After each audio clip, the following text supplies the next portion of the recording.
I welcome you all for today's webinar. As you all know, the theme of today's webinar is the Indian serial killer conception and reality. It's my pleasure to introduce the resource person of today's webinar, Dr. Deepak. He is Assistant Professor of Criminology, D.T. Vaishnav College, Chennai. He is a pioneer researcher in the field of serial killing in India.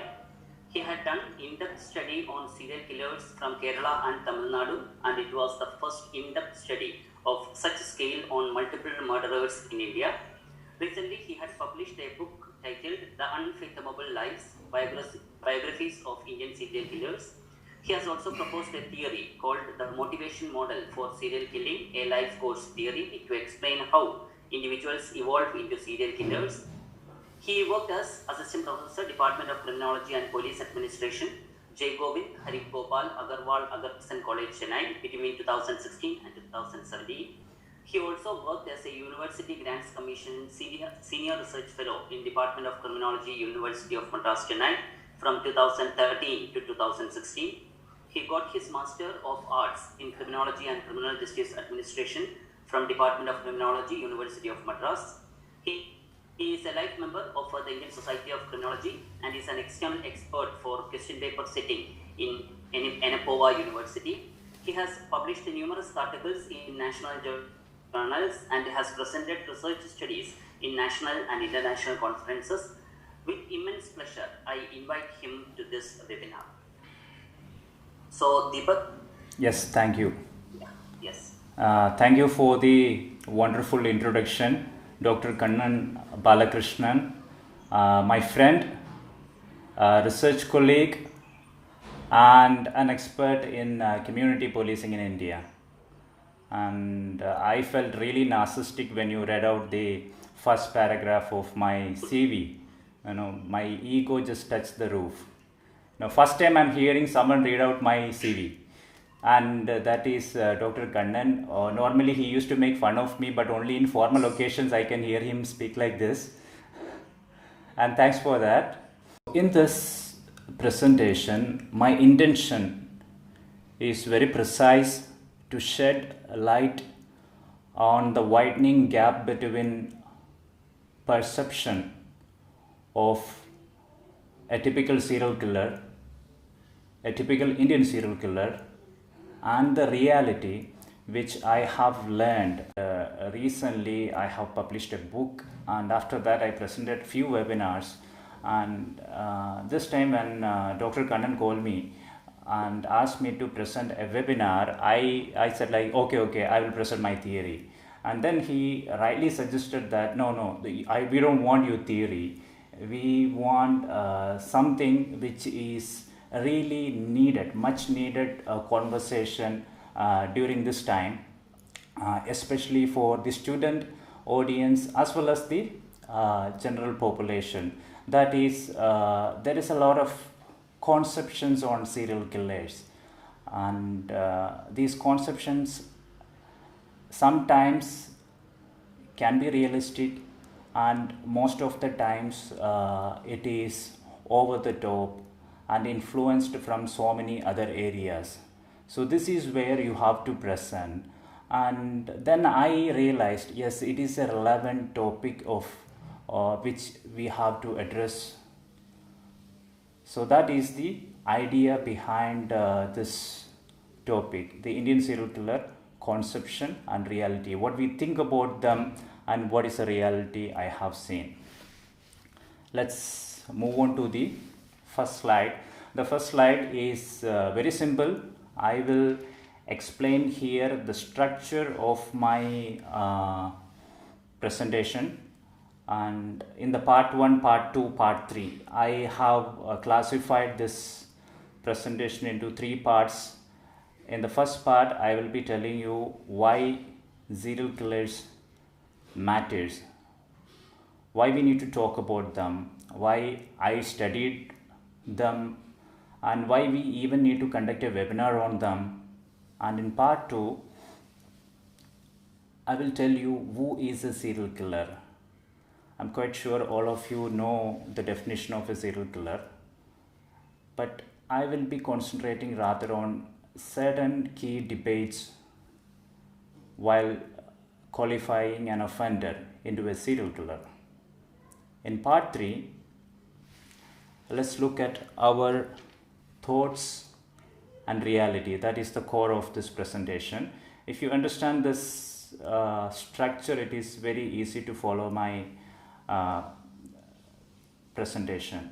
And in the third part, I will talk about a number of areas, frequency, how many times it is happening in a year, and such kind of statistical details.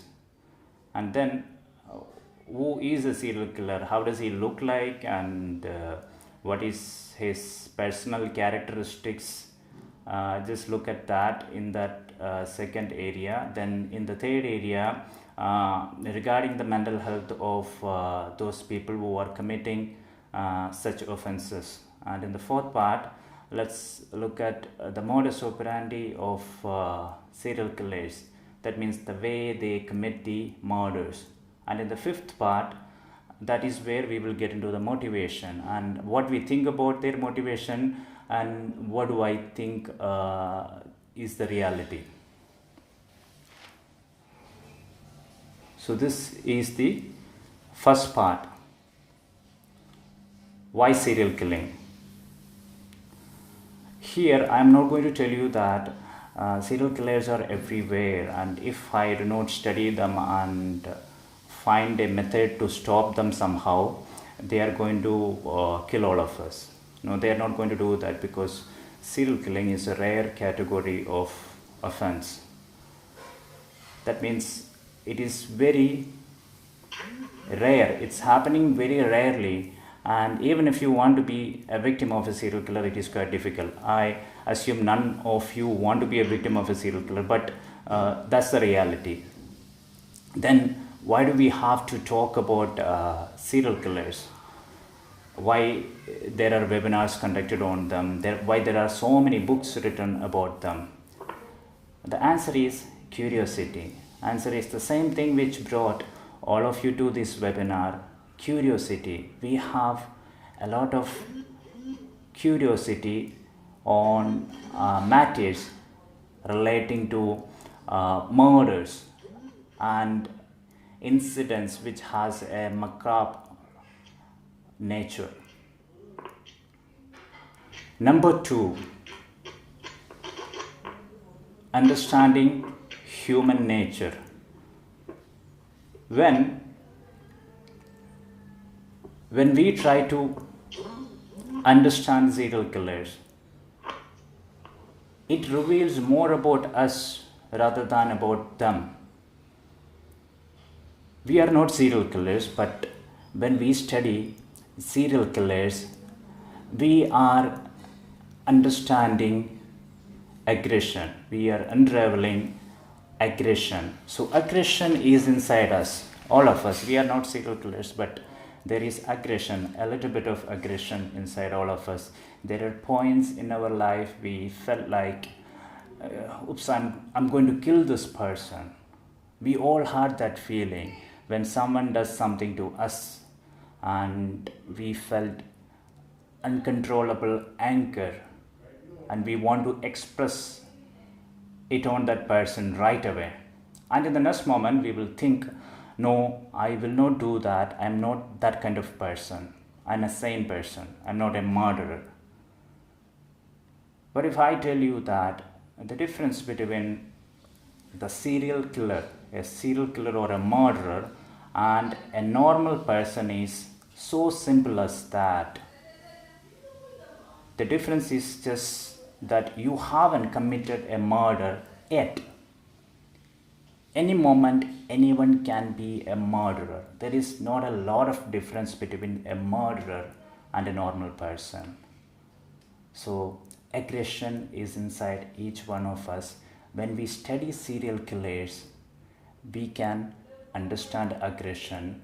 Serial killers are the best candidate for understanding aggression because they are a unique, rare category of people with persistent aggression. They get aggressive from time to time and then they get into their normal life. and then again they will get into aggression. And then there is an imbalance of literature. I told you in the beginning of this slide, we have a lot of curiosity on this subject. Where did it take us? We amassed a lot of literature on serial killing. We have so many movies, so many books on serial killers. And most of these books are not research grade materials. Most of them are purely fictional, and we have so many sensationalized data on serial killers to satisfy our curiosity. As a result of that, there is an imbalance of literature. When I say imbalance, means on the one side we have a lot of literature which is purely from fantasy of individuals on how serial killers used to behave and what are they, what is their motivation. And on the other side we have literature which are research grade. That means literature we can trust. Yes, this is something which is happening and there is evidence, there is peer review. And so this imbalance of literature will affect the way we think about serial killers. So when we try to understand serial killers, most of our conceptions comes from this vast amount of literature which cannot be relied upon for making any kind of true judgment about serial killers. And then effects on criminal justice system. How this imbalance of literature is going to affect the entire criminal justice system. Criminal justice system involves the legislation, starting from legislation, then executive wing involves police, and then court. The entire judiciary comes in it, and then correctional system, prison. So all these four pillars of the criminal justice system, these pillars are made up of people, not buildings, and these people will also get influenced a lot by this imbalance of literature. So just like us, they are also driven into art, they also want to watch movies, they also want to read books. And when there are a lot of literature on serial killer which are not the reality, that will affect even the criminal justice system deals with such kind of offenders. So that is the reason why we should engage in active conversation about few people, few rare category of people who commit murder one after another. So part 1 is over. Part 2, who is a serial killer? Serial killer is a person who has committed a series of murders. When I say series of murders, means serious. If you go for the dictionary meaning of serious, means something which happens time and time again, just like your television serial. It happens in Tuesday, and it happens in next Tuesday, and next Tuesday, and it happens for quite a long period of time. There is no end to it. So like that, serious is something which happens with an interval in between them. So he commits murders one after another. So that is a very broad definition, very easy to understandable definition, and there are certain confusions on the definition of serial killers which exist among the researchers of serial killers. You can see it if you analyze the research on serial killers. Not every experts or researchers who are studying serial killers would define these murderers with the same fact. So their variations are seen in the number of murders a person has to commit to qualify as a serial killer. That means how many murders a person need to commit to get qualified to be a serial killer, and then the length of the interval between the murders. So the very first point, I have to add one more thing, that is few people agree that 2 murders are enough for a person to be considered as a serial killer, whereas some researchers state that 2 murders are just very less. One person need to commit 3 or more murders to be qualified as a serial killer. And then the second point is that the length of the interval between the murders. When serial killers commit murder, get into an interval, and then again they commit a murder, and there is an interval, and how long that interval should be. Whether that interval can be 1 day, 1 hour, 5 minutes. If a serial killer kill a person and wait for like 30 seconds or 1 minute and kill another person, can he be considered as a serial killer? So there is a lot of disagreement on that interval. So every person who is doing the research will set his own operational definition. So this is the time limit which he has to spend between the murders. So there are spree murderers who kill people one after another while displacing from place to place, and most often get murdered by the police officers at the end of his murder spree. Here also there is an interval between the murders, but he is technically not considered as a serial killer by many people.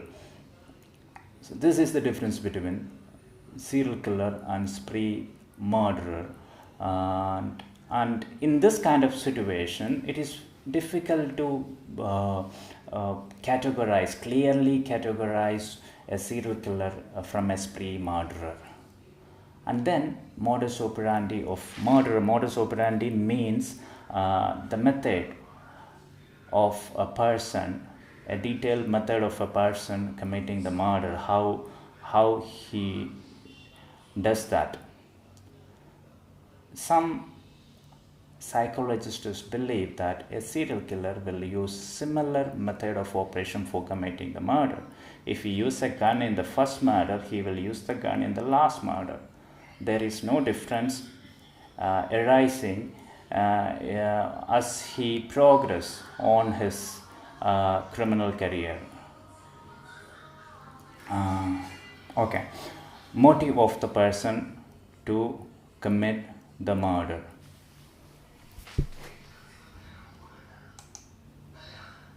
Okay. All right. The motive of the person to commit the murders. Again, there are few psychologists who believe that motive of a person is an important factor in deciding whether he or she is a serial killer. Psychologists believe that a person need to have psychological motivation for committing the murder, then only he can be considered as a serial killer. Here the problem is that there are certain situations where people used to commit murders for earning money, and in that kind of situation we cannot actually say that earning money is psychological or purely financial. It has both element, I believe. So in that kind of situation we cannot clearly explain what is the motive of a person. We cannot clearly put a tag on the motivation of someone who does an act. So these are certain areas of debate when we are trying to explain serial killers.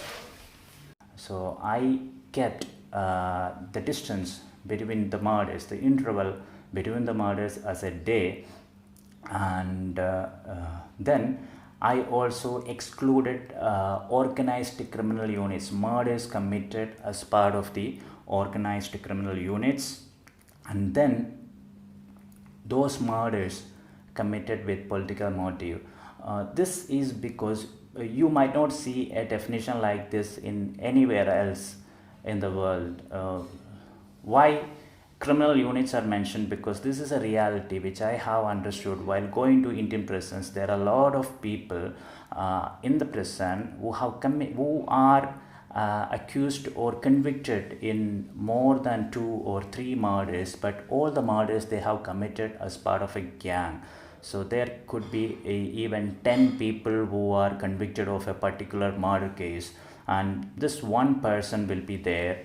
And if I have to understand motivation or the characteristics of that murder, I have to study the 10 people.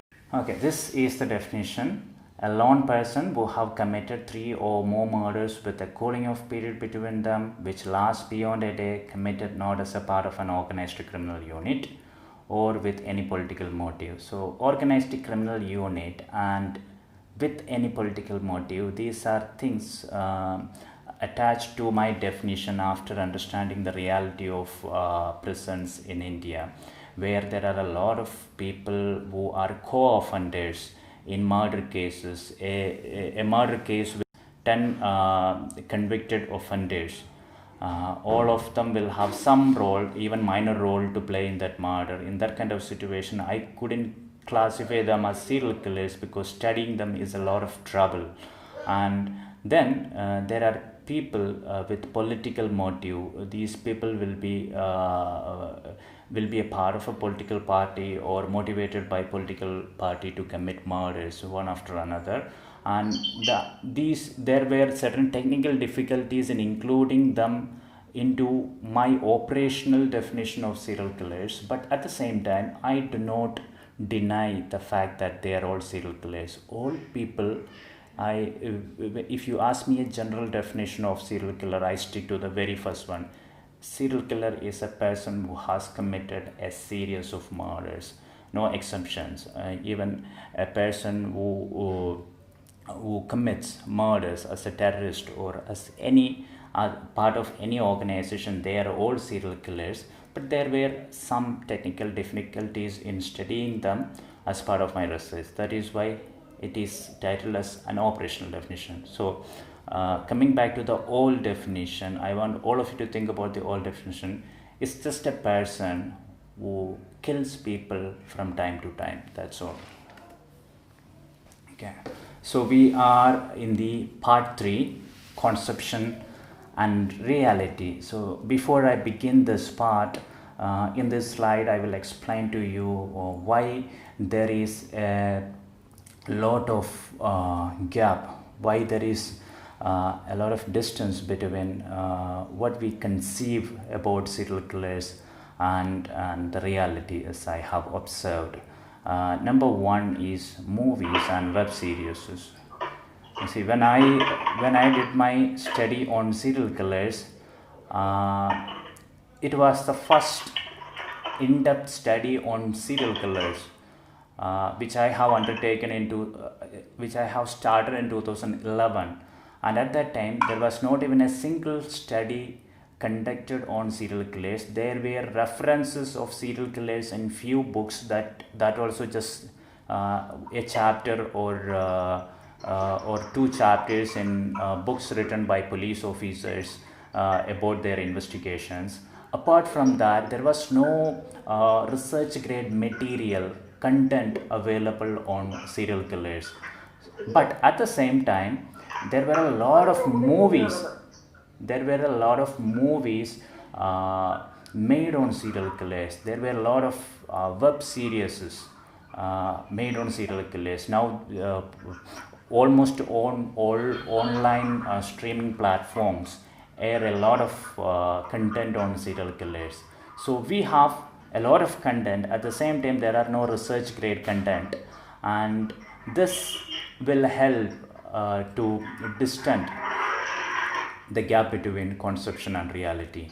And then there is a CF fiction in writing. So the last time when I searched for a book on Amazon, there are more than 50,000 books written on serial killers. When I typed serial killer on Amazon, it listed more than 50,000 books. So 50,000 books written on serial killers, all because of we are curious of that particular topic, only some 5 to 10% of that book, only some 5% to 10% of that book will have written with reality as the source, or research based books will be very limited in that. So we have, if you want to read, you are curious about serial killers, you want to read a book on it, 90% of all available books are written purely fictional, or sensationalized books will be there. And then there are a lot of sensationalism in news, and due to the curiosity of the people, media, we should be thankful to media for bringing up news of serial killers. Because of that, we know, even as a researcher in the beginning, I relied a lot on media to know these, where these incidences are taking place. But media has another side where they over sensationalized such incidences, considering the interest expressed by a lot of people in reading such content. And then absence of original research, as I have told you earlier, there in India we have so many content on serial killers, but no absolute research, and there are only very few researches conducted. And when I started my study, there was not even a single serious study conducted on serial killers. And then what we try to do on serial killers is that whenever serial killing incidents get reported, we take certain foreign studies, mostly conducted in Western countries, on serial killers there, and we will try to apply it on Indian serial killers. And there is a lot of problems when we take a foreign study and apply, for example, a study conducted on Ted Bundy. Ted Bundy, everybody will know, he is a serial killer. There are more than 10 books, research grade books written on Ted Bundy in US. And when researchers try to understand the motivation of Ted Bundy, we have that book available here, and we use their concepts to explain the motivation of an Indian serial killer. An Indian serial killer commit murders, live his life in a totally different world compared to Ted Bundy or Albert Fish or Jeffrey Dahmer. That means his life is a lot different. Indian culture is a lot different. Our geography is a lot different. Our economy is a lot different. So these differences will betray any efforts which we are putting to define their motivation or understand their modus operandi. Why it happens? Because of the vast differences. We have a unique country, and anyone who try to study or apply a psychological scale which is created in US or UK in the Indian population, they will understand the difficulties which they face. A lot of the questions will be simply not applicable in the Indian concept. And because we have a lot of languages, we have a country with more than 30 languages, and sometimes the culture of each union, each community and each state will be very different from the next community. So preparing a questionnaire itself is a very troublesome thing in India. So this is the problem of the conception and its distance from what the reality is. So let's move on to the frequency. So how many are there? Here let's look at how many serial killing incidents are actually taking place. When it is coming to frequency, many people are on polar opposites. Some people think like there are a lot of serial killers in India, and my chances to be a victim of a serial killer is very high. That's few people thinks like that, and there are other people who think like serial killers are not there, it's a Western concept. and it's a Western phenomena. It's not happening in our country. So both are wrong. There are serial killers in India, but the accurate number of serial killing incidences taking place in India, do we really know? We do not know. How do we know when there is an absence of statistics? In India, we release statistics, the Crime in India report, in which murders are not classified. So if the murders are not classified, we will not understand how many serial killers are actually getting arrested or getting reported in each year. As a result of that, we officially have no confirmation on how many serial killing cases are reported every year. And when I say cases, it doesn't mean that a serial killer commit a murder, that is a particular case. I mean, when I say a case, means the entire murders committed by one offender, and that is a case. So like that, I have identified 100 serial killing cases, around 100 serial killing cases in the last 40 years from 1980 onwards. That means roughly around one case every 3 months in India. And when there are no official statistics available on the incidences or the cases of serial killings, an analysis of media is the only way by which one can understand the frequency of these offenses. So I have analyzed major online as well as print medias of Malayalam, English, Tamil Nadu and Hindi, some medias of Hindi also. I could identify around 100 cases reported in the last 40 years. So if you go a little bit further, you will get another 10 cases. Like there were few serial killers like Raman Raghav in the 1950s, and then there was a person called Kampathimar Shankarayar. Then there was Charles Obraj. He was an international serial killer, partly committed some of his murders in India. Like that, there were few more serial killers during the 1950s, 60s and that period. And apart from that, you will not get more cases not because there were no murders happening during that time, but because of the media activism. So after the 1980, the media become very active in India. After our independence, media has become very active in India, and as a result of that, more and more such incidents started coming to the people. Now there are many news channels. If I ask you how many news channels are aired, it's very confusing. There are so many news channels. Everyone is fighting for the newses. So most of the cases will come to the population and will get reported. And then when a serial killing incidents take place, police will report it to the media only when a serial killer get arrested. And before that, if the media analyze a pattern between the murders and they make it an issue, then people will come to know about it. Otherwise, police will never share details of serial killing incidences to the media.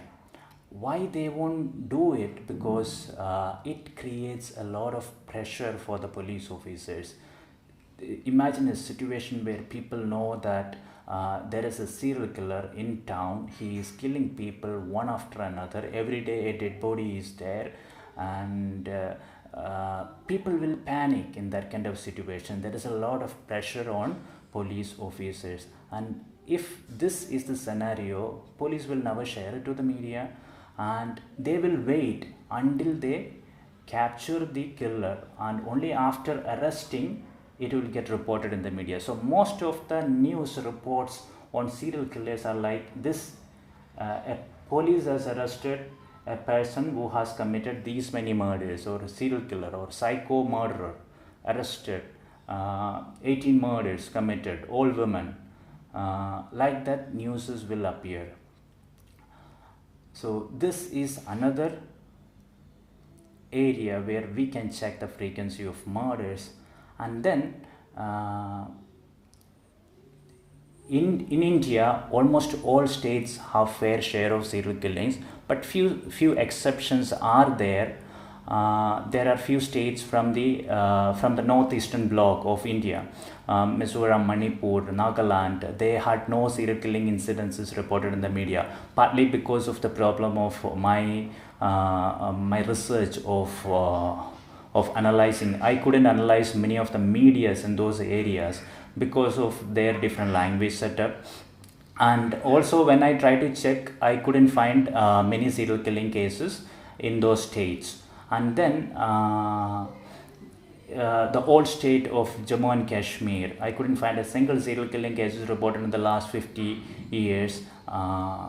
Maybe the reason is that their media has different political scenarios, and the media activism is slightly low there compared to the rest of the India, and they have more important cases, more important incidents other than serial killings to concentrate on.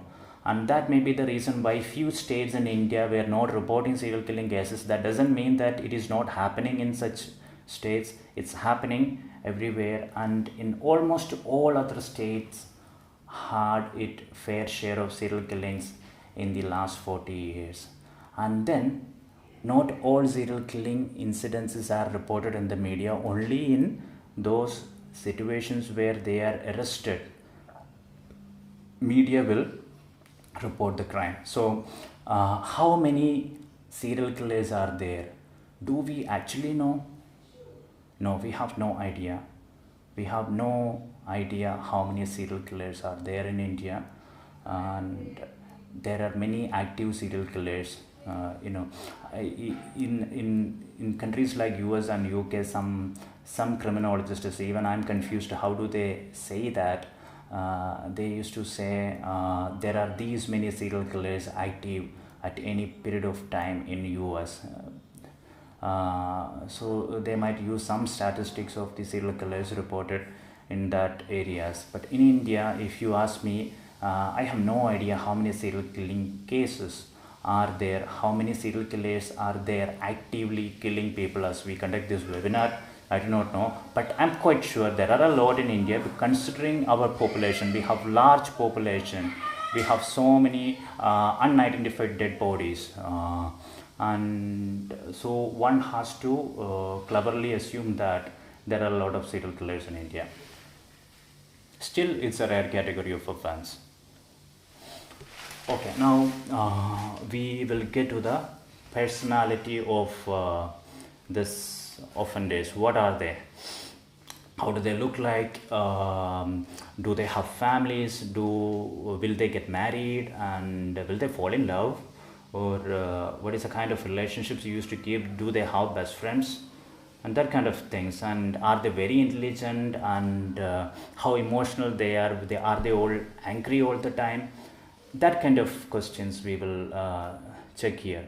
Appearances. So many people, even some police officers, have the notion that if someone is an offender, you can just spot him in the middle of a crowd. Like many investigators claim that they possess this ability to check if a person is an offender just by looking at him with their eyes. And when they look at, it's like a scan mission, they will suddenly realize that if that person has committed a murder or not. Like it's a kind of supernatural ability. I believe that if a person can be spotted in a crowd as a serial killer, he can never become a serial killer. Why? Because when a murder happens in a place, that person will be the top. That person will top the list of suspects of police officers if he looks like a serial killer. So there is the looks of a serial killer is often given by movies and a lot of content available on serial killers. This is how a serial killer will look like. The real serial killers, whom I met in Indian prisons, if you met him anywhere else other than in the prison setup, you will never think that he is a serial killer. He is a very normal person. You may think like he is a very normal person. Some of them are unique, but most of them are very normal people, just like you and me and anyone else. And when you look at them, you will not think or imagine that they will commit murders. And then some people claim that if you talk to them, you will understand it's okay, he is a serial killer. There is something fishy about the way he speaks. No, serial killer speaks the same manner we speak. When they speak, they complain about the rain, they complain about the climate, they complain about politics. That's how a normal person will speak. They talk about injustice in the society. They tell how good the food was or how bad the food was, how struggling the life is, and a lot of other things. And they speak a lot of morality also. And when you hear their conversation, you cannot understand that he is a serial killer. So by appearance, you cannot judge a person. By appearance, you cannot tell that he is a serial killer. If you can actually tell he is a serial killer, it is very difficult for him to commit the murders. So there goes appearances. And then relationships. A lot of saying in the society, even some, I heard many offenders used to say this. I have a family. I have a girl in my house of your same age. I won't even think about doing the things which you accuse me. So often sexual offenders in public places used to give such kind of remarks because they have a daughter in their house, they have a wife in their house. They will not think of doing anything wrong to any other woman outside. That is plain wrong, because many serial killers have families.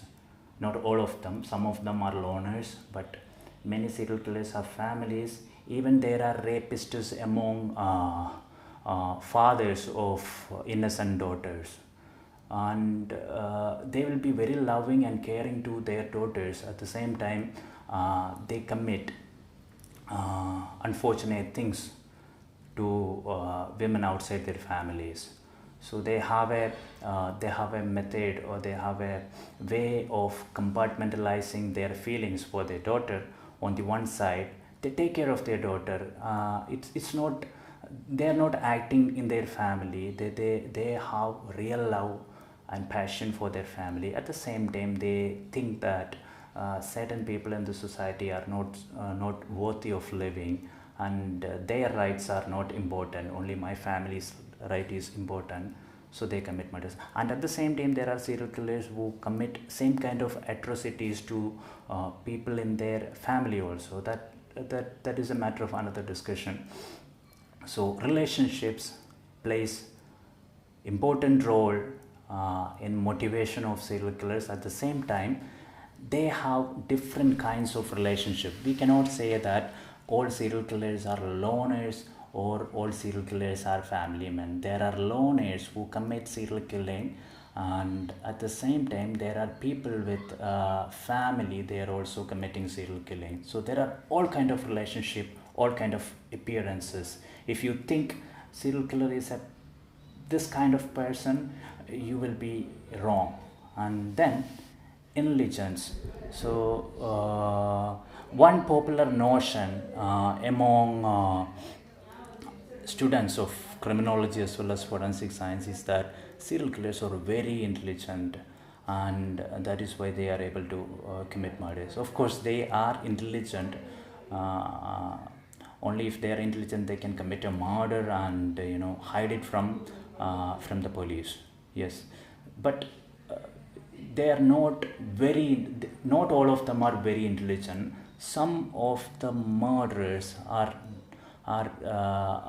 not very intelligent. Again, here the problem is that intelligence is a psychological concept, and no one is able to clearly explain what is intelligence, what is purely what is the exact intelligence of a human being, how one human being can be compared on the basis of intelligence with other people. So each person will be good at a certain things, and one person can be good at math, and one person can be good at poems or doing paintings. So intelligence is another gray area. Most people think serial killers are very intelligent. Not some of them are not very intelligent. I mean the way they speak, the language which they use, and how they do things in their life. We cannot say that they are very intelligent. But again, intelligence is a confusing topic in psychology. We cannot clearly say what is intelligence. And there are people with who have difficulty in speaking, and there are people with learning disabilities. They are also turning to become serial killers. So intelligence is not a mark that if a person is very intelligent, the chances of him to become a serial killer is very high. Or if a person is a serial killer, his intelligence level will be very high. No, that will be wrong. Serial killers can have different kind of abilities. I will say abilities. Some could be good in murdering, but they may not be good at many other things. And some people commit serial killing not because they are very intelligent, partly because of society, and partly because of the inefficiency of law enforcement. Most of the serial killers in India are opportunists. Opportunists means they commit murders because it's an opportunity for them. Most of the victims, if you study most of the victims of serial killers, they are not very rich. Most of them are very poor, dirt poor, and they are from very poor families, and they have very less influence in the criminal justice system. So when people like that get murdered in a country like India, and the criminal justice system doesn't have much influence or inspiration or encouragement to work on them.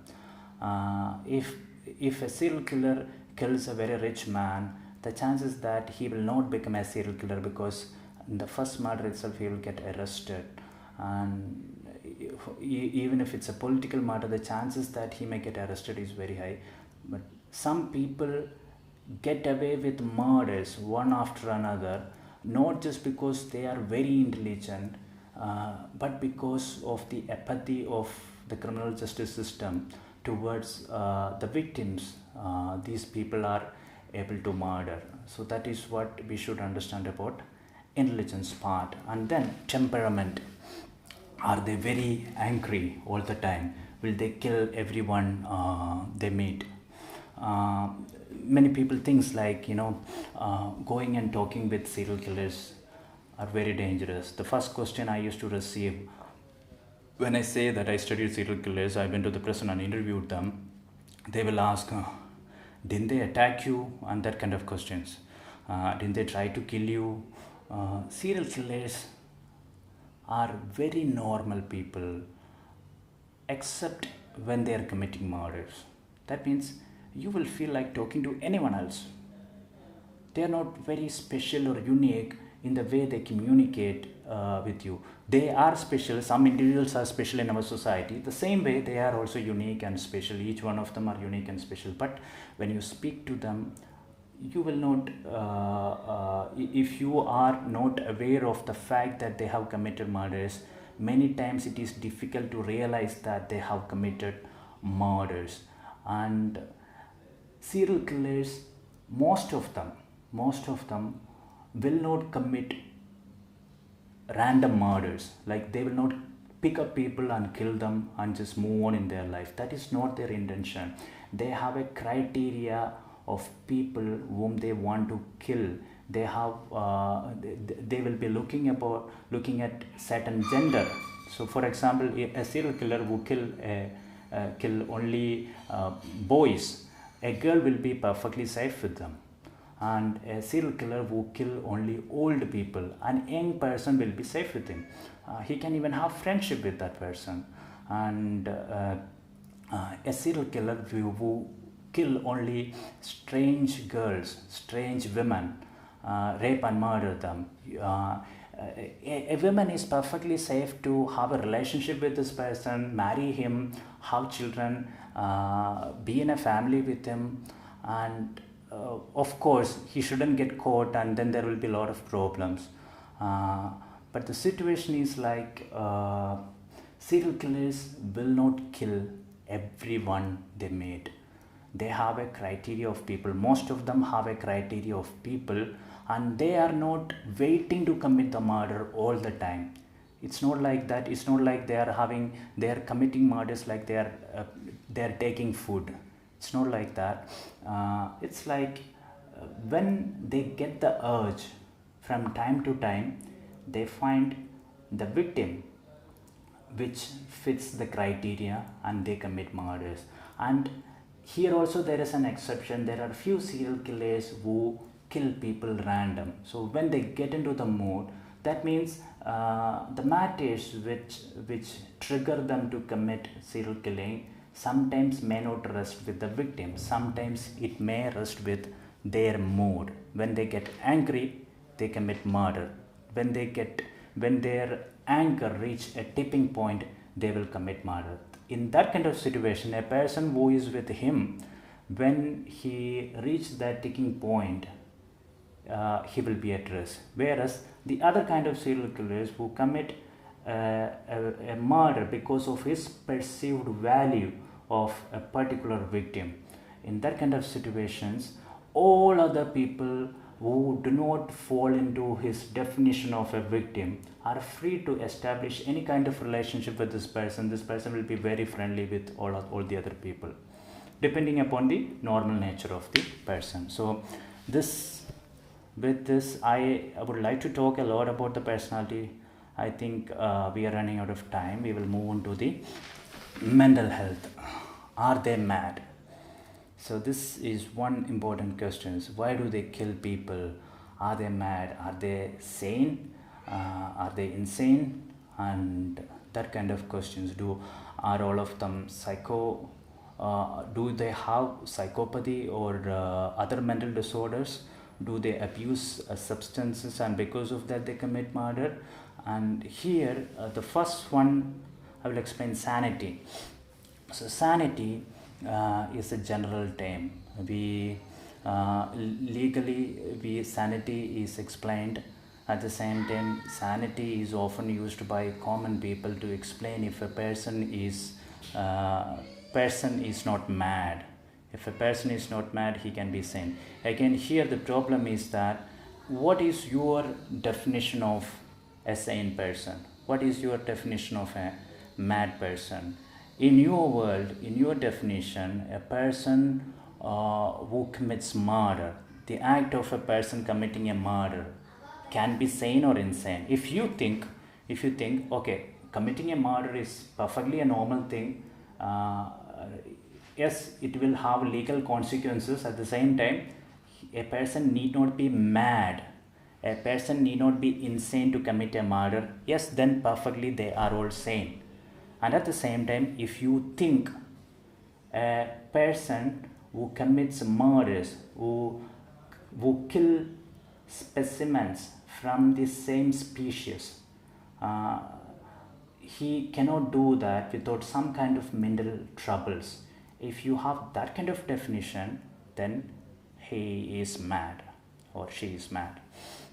So whether they are mad, that entirely depending upon your definition of madness. I have a broad definition of madness. According to me, people can commit murders in a lot of other situations other than mental disorders. So not all of them are mad, according to me. Yes, some of them have diagnosed mental disorders. Then the next one is psychopath. So psychopath is a lot of students associate the term psychopath with serial killers. Sometimes they even interchange terms such as psychopath with serial killers. Are all of serial killers psychopaths? Not all of them are psychopaths, and I believe, like recently I have seen a survey which states that 1% of the general populations are psychopaths. So psychopathic people will have certain traits inside them. They will have a lack of empathy, and they will be cunning, and they will be very bold, and these people can have all the characteristics of a psychopath, and then again they need not commit any murders. So 1%, if you take that assumption for face value, like 1% of the population, of the general population, are psychopaths, not 1% of the general populations are serial killers. Okay, only like 0.01% of the general populations are serial killers. So psychopathy is not a necessary characteristics which makes a person serial killer. Yes, there are some serial killers who are psychopaths, and just because of that we cannot say that psychopathy is associated with serial killers. Serial killers show certain characteristics like lack of empathy to the victim when he commit the murder. Because of that, people associate psychopathy with serial killers. And then other mental disorders. So psychopathy is a term, I believe it is denotified by the DSM classification. Now they use different terms such as antisocial personality disorders and other mental disorders. Also there are a lot of mental disorders. If you have to say a serial killer is a mentally ill person, you can say it out of your feelings. But mental illness are diagnosed when a psychologist or a psychiatrist, a qualified trained psychologist or a psychiatrist, use a particular scale which is standardized by the global community of psychiatrists like American Psychological Association. And when they use a particular standardized test, and when that person gets scored in that test and they become positive for a particular, otherwise formally there is no way of calling a person a psychopath or with any other, or assign a tag of any other mental disorder or personality disorder to that particular person. So it is a very formal thing to announce that someone is mentally ill if you go the formal manner. But if you want to call them insane or mentally ill, yes, go ahead, you can call that. But formally you cannot do that unless you conduct test on them. I have studied 8 serial killers from Kerala and Tamil Nadu. In one case, I found that psychiatrists conducted certain test on him, and they have found that this person had conduct disorder during the childhood, and then antisocial personality disorder during the present time. And another thing is like DSM classifications changes from time to time. What was a mental disorder will stop being a mental disorder, and sometimes what is generally accepted and a very normal thing can also become a mental disorder. So there is a lot of formal documentation and testing and diagnosing is needed when you say someone is a mentally ill person formally. And one more question, are they all psycho? So psycho is a term which is associated with serial killers, mostly by our media, and sometimes even make fun of people by calling them psycho. And why we use psycho. Even now Google listed the definition of psycho as psychopath. The real meaning, we cannot say real meaning, like when it began, psycho just means of or relating to mind, something related to mind, that is called psycho.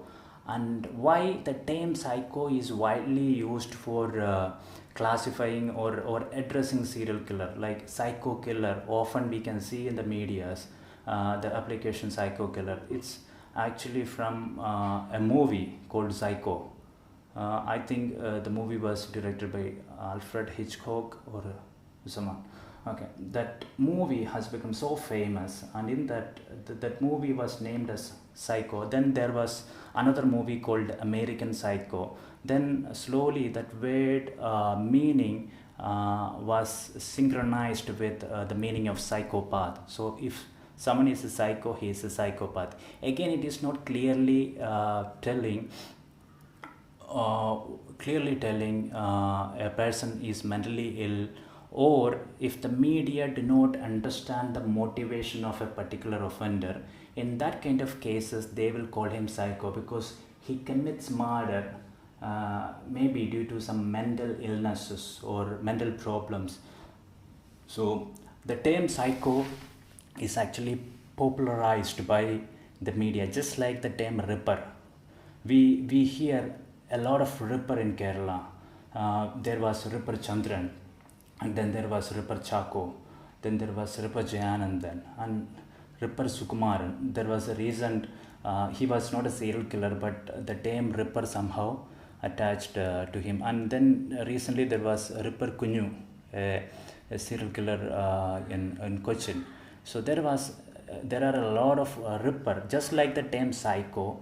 There are a lot of ripper is also attached to serial killers in Kerala. And if you check the media reports, you can find the term ripper is only used in Kerala and not anywhere else. Most of the other places they use serial killer or psycho in media terms, but ripper is a name which is mostly used in Kerala. Why the term ripper is used? It's not because of the original meaning of rip. Rip means, rip open someone's body or something. That is the actual meaning.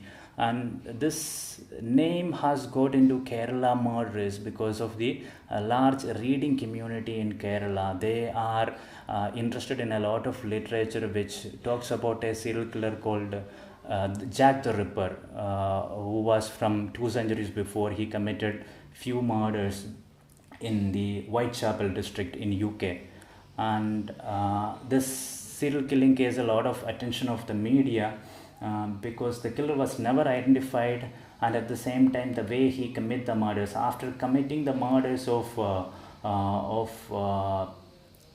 sex workers, he used to open the body up in the streets for the police and the public to view. He will literally open the body, and sometimes with so many wounds, like he present a macabre concept, an art to the police and the public to view. So he got the name Jack the Ripper, and because of that, because of the awareness of Keralites on this literature, they whenever a person commit a murder with a lot of blood on the crime scene, they started assigning the term ripper to it. Okay, let's move on to the next area. Modus operandi. How do they commit murders? Crime scene, murder span, victim identification, weapons, style of killing. There are a lot of other things to discuss, but we don't have the time. And first thing is crime scene. How do they choose a particular place as a crime scene? Some serial killers, I say like majority of the serial killers, they often try to stick with the similar modus operandi with some variations in between them. and there are few people who have committed murders differently also in different kind of situations, but mostly they try to stick on to the similar method of operation. So we all human beings have one style of doing things, and we stick onto it no matter how many times we repeat it. It could be the way we write, or the place we park our bike. You go to a building for the first place and you park your bike in a particular place, and the next day you go there, you try to park your bike in the same place. If someone has parked there, you will move on and park in the another place. Or if you find there is an advantage in parking somewhere else, you will move on to the other place.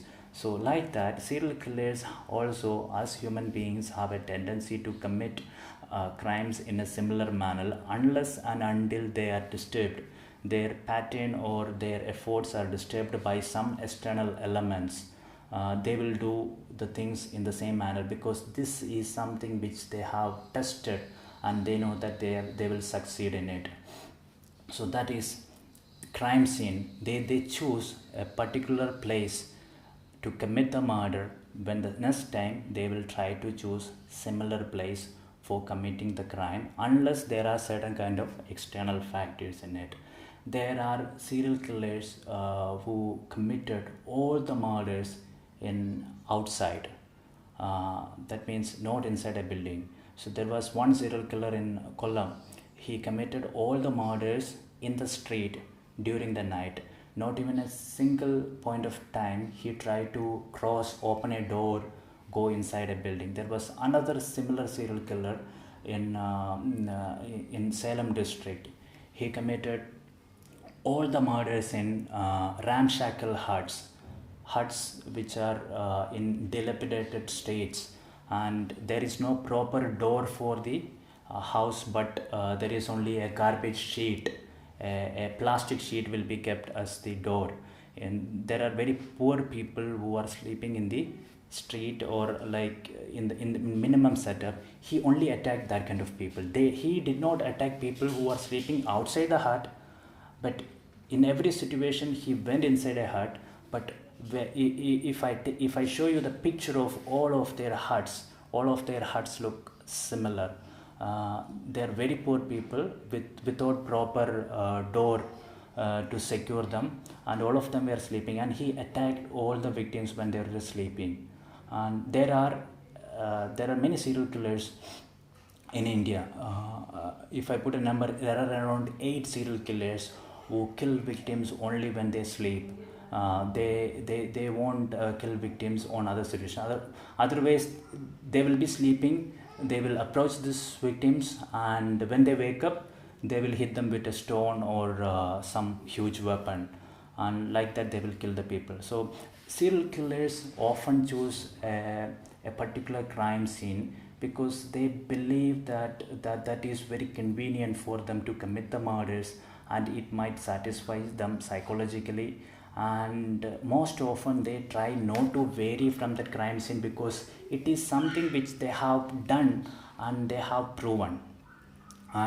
But if we go by the theory, we will be wrong. When there are serial killers who commit murders in different manners, there are few serial killers who vary their modus operandi. Another thing is that when they keep on committing murders, like we are doing something new, we make few mistakes, and the next time when we do it, they will do it in a perfect manner. Like that, what did you make out when you make an omelette for the very first time? When you try to make an omelette for the very first time, you will make a mess, and in the 10th time or in the 20th time, you make the perfect omelette in the world, and no one can compete with you. So that is the situation of a serial killer also. He commit the first murder. He tried to strangulate a woman with his hand, and then he find out there are bite marks, there are lot of struggles. It is not easy to strangulate a person with bare hands. The next time the killer will take a coil or a rope along with him for committing the murder.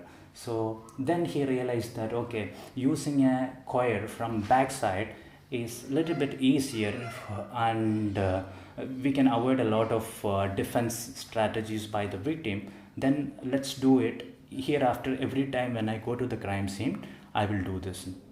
And so when a serial killer commit a series of murders, they actively develop their method of operation and they evolve through the modus of operandi. Then murder span is the murders, the total number of murders committed by the murders, the time period between the very first murder and the last murder. So this is the murder span of an offender, the time period between the very first murder and the last murder. And most probably before the last murder or after the last murder, he might have caught by the police. In that kind of situation, he was unable to continue his murder span, and because of that his murder span stopped there. So serial killers have wide range of murder span. Some serial killers murder span lasted more than 10 years, more than 20 years, whereas there are serial killers who have very short murder span. So time period between one murder and another murder, that means the interval, and the murder span will be the total time which a person is taking to commit 10 murders or 20 murders or 25 murders. So there are people with different kind of murder spans. There are serial killers, there is a serial killer who has killed 7 people in 14 days, and at the same time there is serial killers who have committed 6 murders over 14 years. So they wait for years to commit a murders. In a year they will spend all their life, all that 1 year of their life without committing a murder. Then they will commit a murder, then they may wait another 2 years to commit another murder. So there are serial killers like that, but at the same time there are serial killers who have very less intervals between the murders. They kill people one day and the very next day they will commit murder, and again the next day. So there are wide range of murder spans for the serial killers.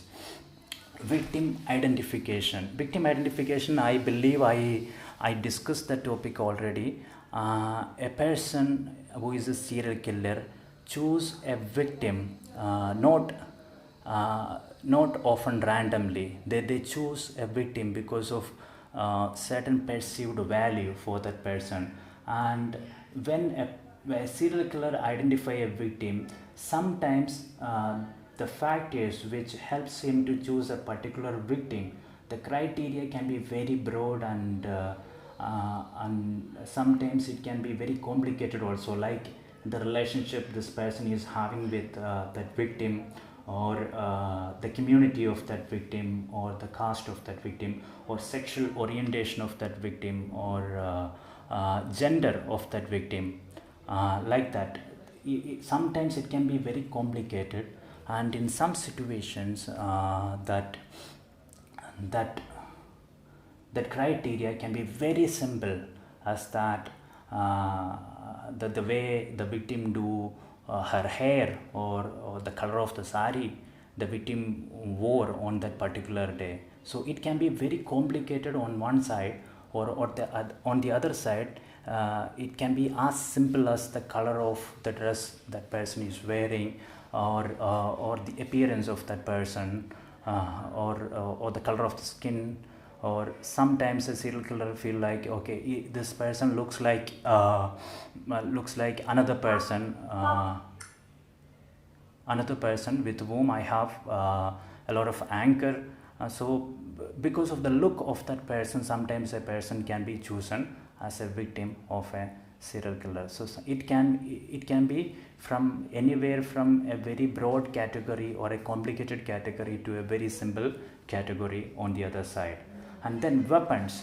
So in India, one thing I have identified is that in the Western world there are a considerable number of serial killers who use weapons of combat for committing murders, like a gun, or a firearm, or knife, a dagger, or such kind of victims they have used. Some have even used torturing machines for committing murders of victims.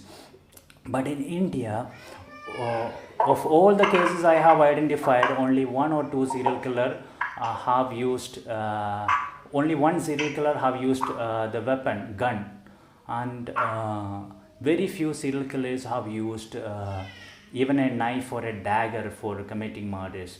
Most of the Indian serial killers, they have used coir, some household objects for which is not made for compact, but it made for some agricultural purposes or some kitchen purposes. And there are a series of murders who are using just stones for committing murder. They don't need any weapons, they just need stones for committing the murder. The victim will be sleeping and they can take the stone, the heaviest stone from the neighborhood, and then bash their head and with all the force, and they will get killed. And there are when the victims are weaker, many serial killers used even towels for committing the murders. These people will not carry anything with them but a coil or a rope, a coil rope or a towel with them for committing the murder. So it is very difficult to identify these people. Go to the village, and how many people will be carrying a towel on their head?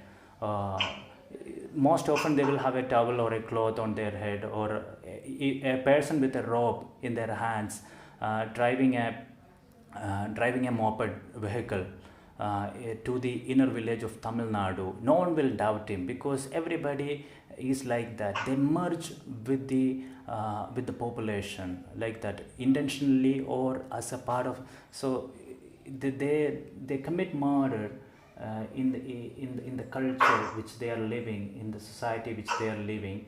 They often create very creative modus operandi for killing people.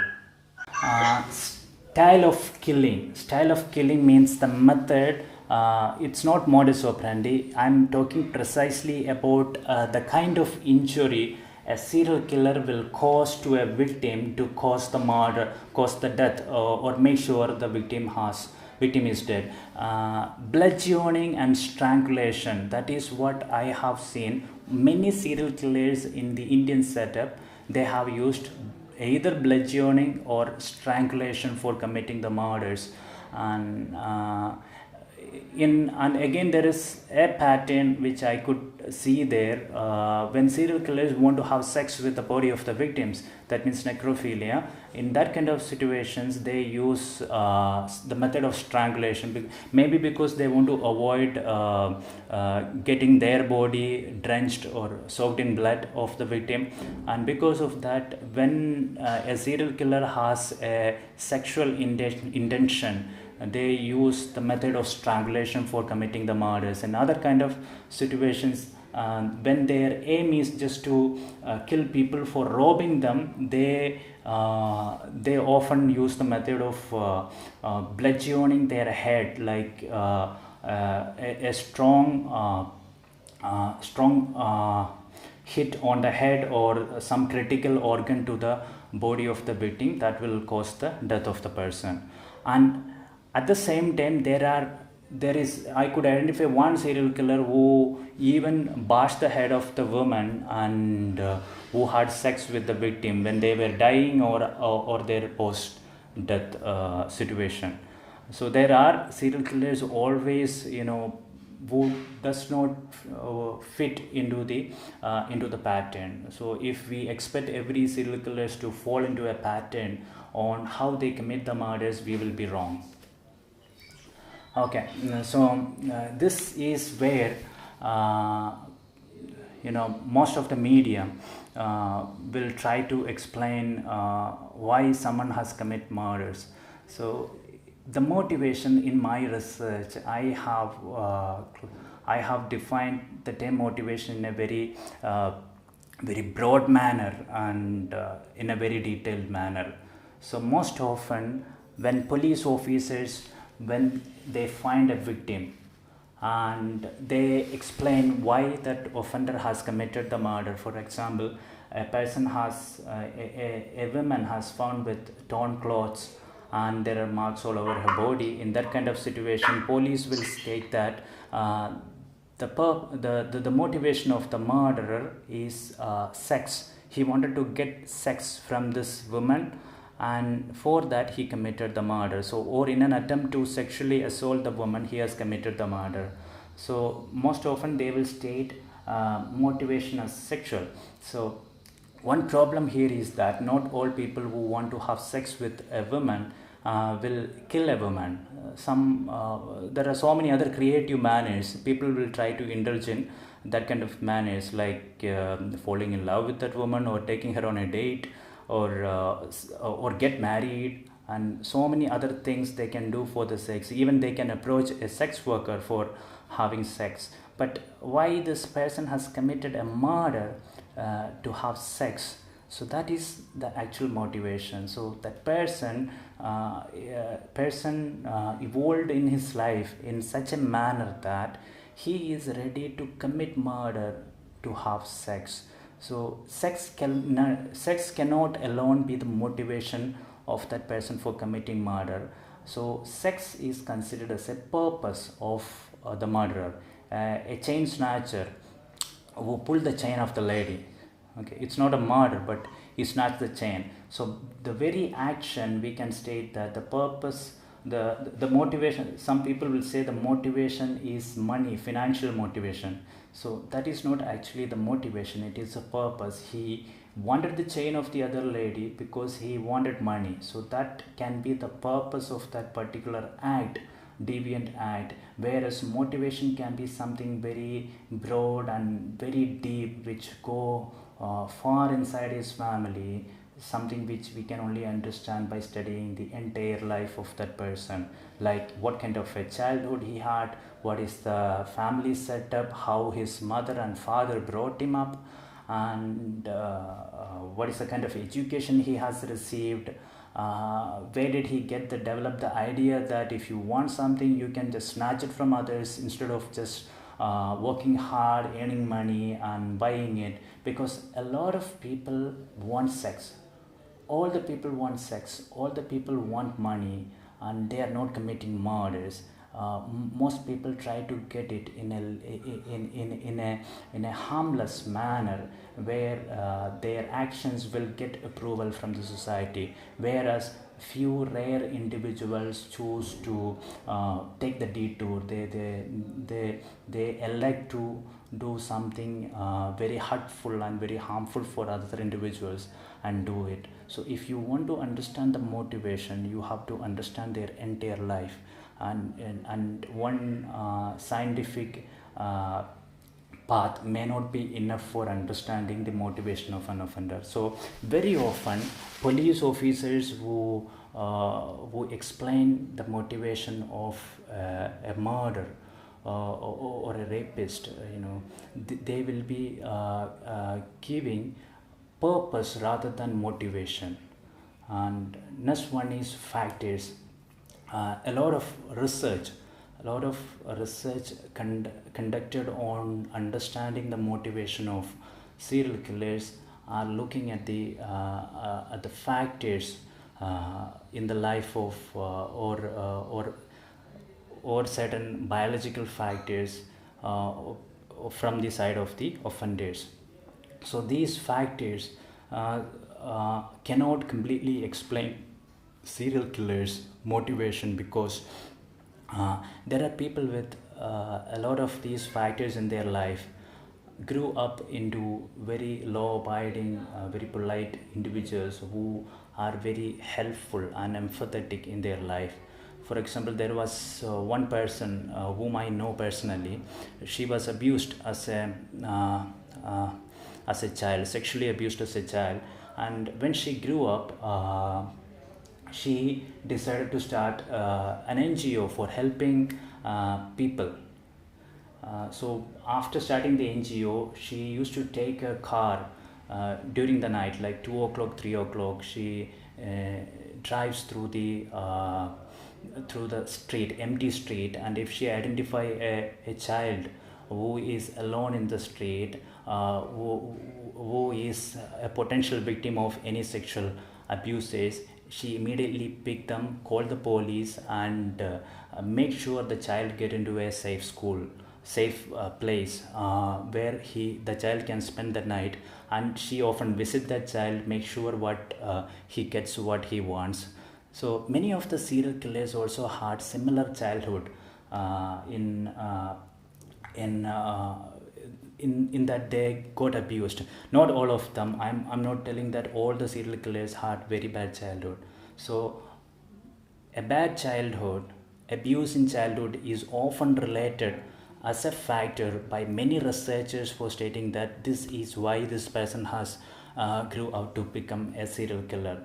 So when she has all the inspiration to be a social worker in her life, despite all the abuses she suffered in her life, some individuals who get abused in childhood, who elect to murder people or abuse children when they grew up. So these differences cannot be understood just by referring. There are certain factors in the life of serial killers which are making them serial killers. So there are so many other things which we need to understand just by understanding few factors. So we say like there are brain structures which are kind of different or unique from general population pattern, and which motivate serial killers.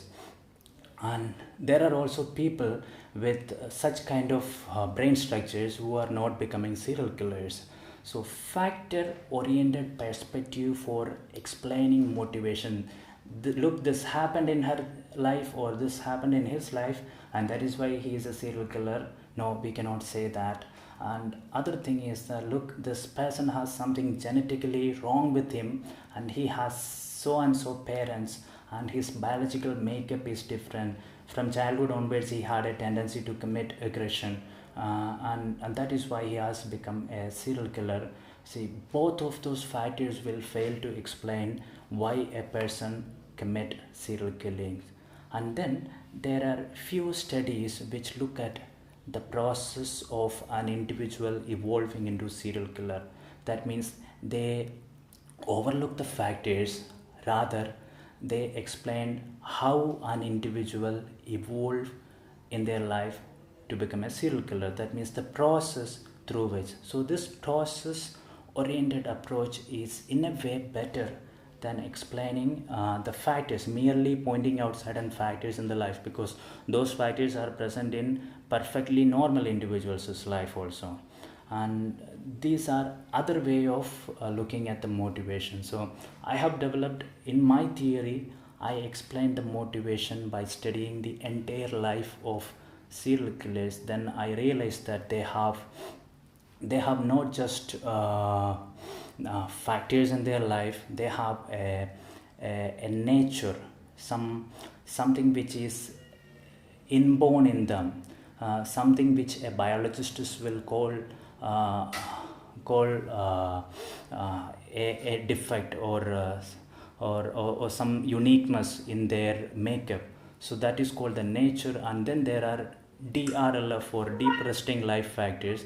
There are a lot of factors in their life which are not part of his nature, which are not something which he is born with or something which he acquired during the childhood, but something which he has born into, a kind of parents he had, or the way the parents treated him, and the relationship between mother and father, the kind of school he went to, and the financial stability of the family, abusing or over helping relatives, and so many other factors. And then his love life, his sex life, his marital life, all of these things are considered as so many factors. So on the one side we had nature, on the other side we had factors, and there is an interaction between this nature and factors through key incidences. There are certain key incidences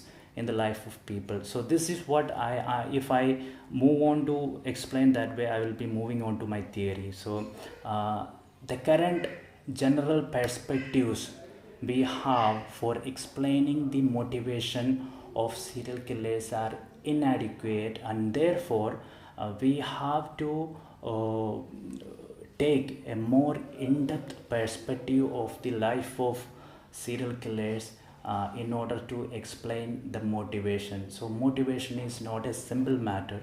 It is something which happens over a period of time. Sometimes it takes the whole life of a person, and even beyond that, the biological factors. Okay, this is one serial killer whom I have studied during my research on serial killers.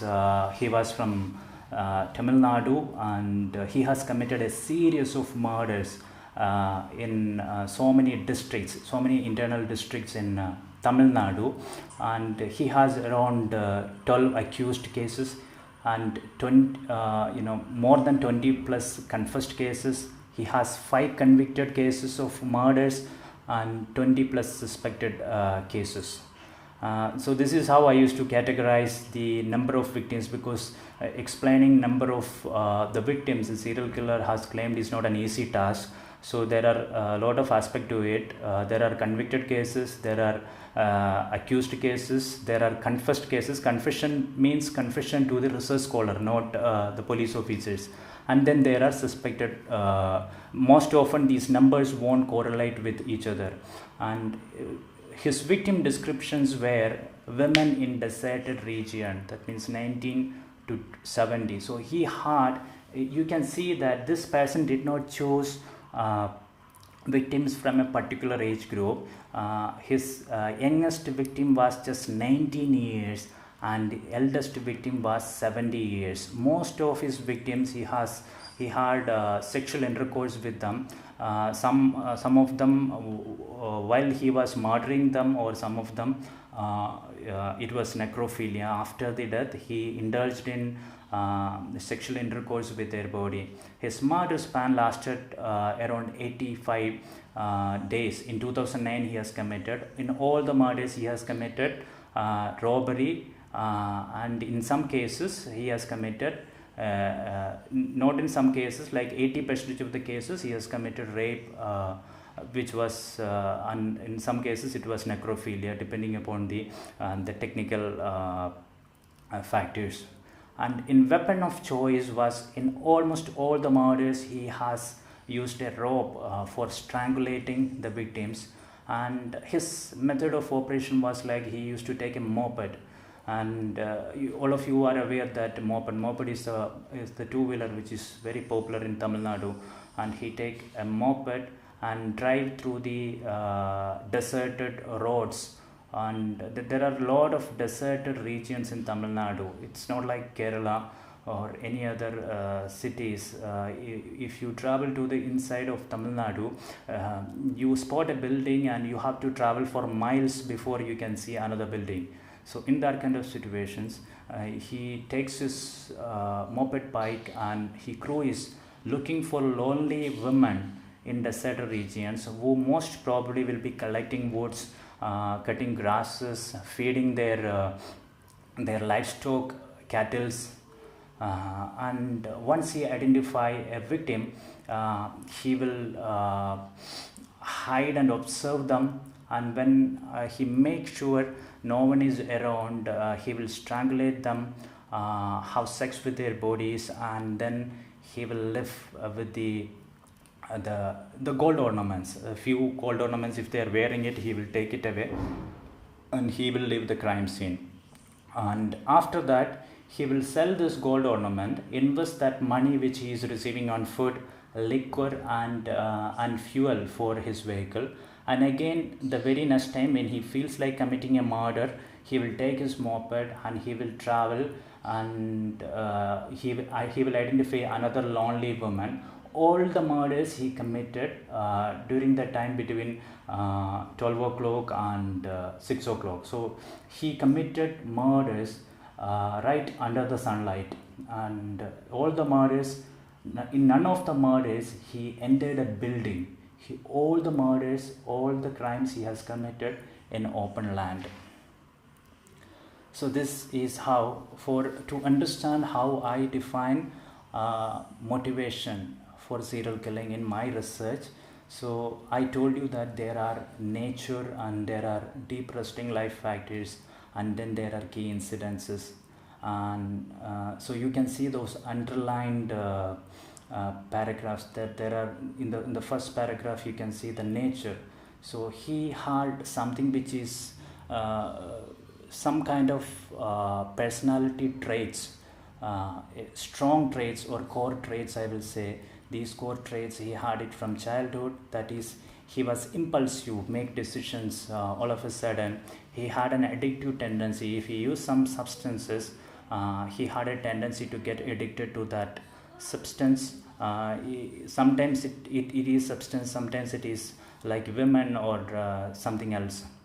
And then egocentric, he decided for his own, and he was very possessive and vindictive. Vindictive means something, he wanted to take revenge on people for the wrongs they have committed against him.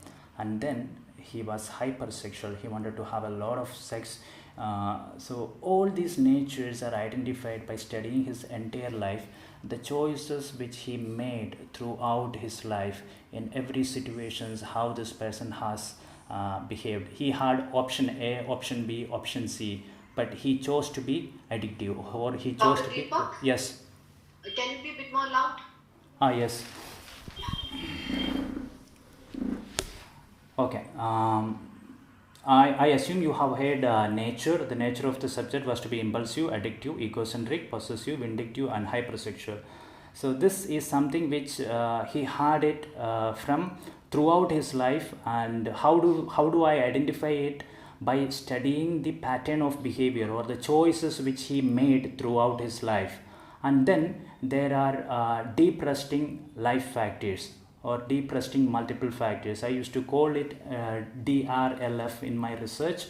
And in DRLF are those situations which are not something which is inside him, but something which he is born into, like his family, like his treatment of mother, treatment of father, and all other situations. So his DRLF were a failed marital life, one thing, and childlessness due to impotency. He repeatedly tried to have child with his wife, and he couldn't do it. And then he had a wife murder fantasy. I will come to that. He wanted to murder his wife, and he fantasized it for quite long period in his life. And then he had mental problems related to wife abandonment. So after his wife abandoned him, he even approached a mental hospital where he was given some medications. And then he had a rage against society because of the treatment of the society from childhood. In childhood, his family was ostracized by his community, by the Katta Panchayat in which he was living. Katta Panchayat is a kind of village justice system, informal justice system, which make key decisions where police officers hardly pass by in remote villages in Tamil Nadu. And poor economic background, that was another deep resting multiple factors. And then he had a traumatic brain injury, which would have a change in the behavior of the subject, because in childhood he fell down from a tree. And again, this is not a sure factor. This is something which I could identify in his life. And then, so now we have nature, which are impulsive, addictive, egocentric, possessive, vindictive, and hypersexual. And then there were a number of deep resting life factors. And the complex interaction of the nature of the subject with the deep resting multiple factors through certain key incidences in the subject's life. So key incidences are there in everyone's life. It is the first day, it is the day we decided to join a particular college, or choose a particular course which totally changed the course of our life. Because of the decision which we made, and because of the incident which happened on that particular day, my life is like this. If I say that is a key incident in my life. So there are so many key incidences in all of our life, like marriage, or birth of a child, or the death of someone very close to us. There are so many key incidences in all of our life. So this person had certain key incidences in the subject's life, and when key incidences happens, the nature and deep resting multiple factors interact with each other. So his key incidences were social ostracism in childhood. So there was a problem between his family and the community in which he was living, and as a result of that, his family was ostracized by the village. And then subject living to Andaman for work which lead to alcoholism. So subject in a very young age left to Andaman. In those times, from his village, people used to live to Andaman, a distant island, for working. There they were paid very good money compared to what they will receive for a one day work in their place. And when he went to Andaman, he was all of a sudden free, and he could indulge in a lot of consumption of alcohol, and due to that, alcoholism has started. And then marrying the childhood friend, he returned from that place and he married his childhood friend. And then an incident which resulted in suspicion of her fidelity. There was an incident involving the next room person, where he was staying with his wife in Andaman, and this resulted in an issue between his wife, and he was very suspicious of her fidelity. That means he suspected that she has a relationship with people other than him, sexual relationship. As a result of that, there were frequent quarrels between them. Then episodes of domestic violence resulting from subjects' post-alcohol consumption behavior. So because of the post-alcohol consumption behavior, there was a lot of domestic violence inside his family. And after that, after a point, wife decided to leave him to marry another man. And soon after getting married to another man, the wife became pregnant, and this has hurt him a lot, because he was trying to have a child with her, and because of certain problems, he couldn't impregnate her. And this pushed subject's frustration of a failed marital life into a fury, and then he wanted to take revenge on his wife. And he attempted to commit her murder a number of times, and he failed. And whenever he tried to go close to his wife, the village informal Katta Panchayat will punish him. And one time, and then he was driven more and more into alcoholism, and as a result of that, his rage against his wife has turned into a rage against any woman in the society. And he tried to sexually assault women in drunken state in a number of occasions. In one occasion, this person was made to sit in the ground without wearing a cloth, in which his scrotum was touching the ground of the soil by the Katta Panchayat. So this turned his anger against his wife into an anger against society. And after this person decided to do one thing. Only when I try to commit sexual assault, the women are calling for help, people coming, and they are beating me. Hereafter I will do one thing: I will kill them first, and then I will commit the sexual offense. So after that, he committed a series of murders of women, and his modus operandi I already explained. And here I find one particular incident, which is a short happening in the life of this person, is a very key determinant which made him to become a serial killer, which is the trigger. Trigger, I will call in my research, is a very small incident which motivate a person which push a person over the edge. He is a serial killer, potential serial killer with a killer instinct, which is given by the nature, deep resting life factors interacted through various incidences in his life. So when he has such killer instinct, a trigger will happen in almost all the people's life, which will help that person to go and commit the very first murder. That once he committed the very first murder, it is easy, it is a recurring thing. he committed a murder, he is not at court, and he has experienced the pleasure of committing the murder and having sex with the dead victims, and then he kept on committing murders one after another. So trigger for the serial killing which was identified in this case was wife abandoning the subject. So all of these were applied in my research and in my theory for explaining the serial killing of people. And here one thing which need a lot of explanation is that motivation cannot be explained very easily. And yes, one particular thing is the trigger. In some other cases were as simple as a phone call or another person shouting at the offender. In this case, the trigger for the serial killer for committing the murders were wife abandoning the subject. So we can see a lot of things which happened from the childhood throughout the life were on a projection into a day where he was going to commit a murder. So each and every incident was important. So serial killer is a kind of a strange combination of so many things. It's like the best dish which you make.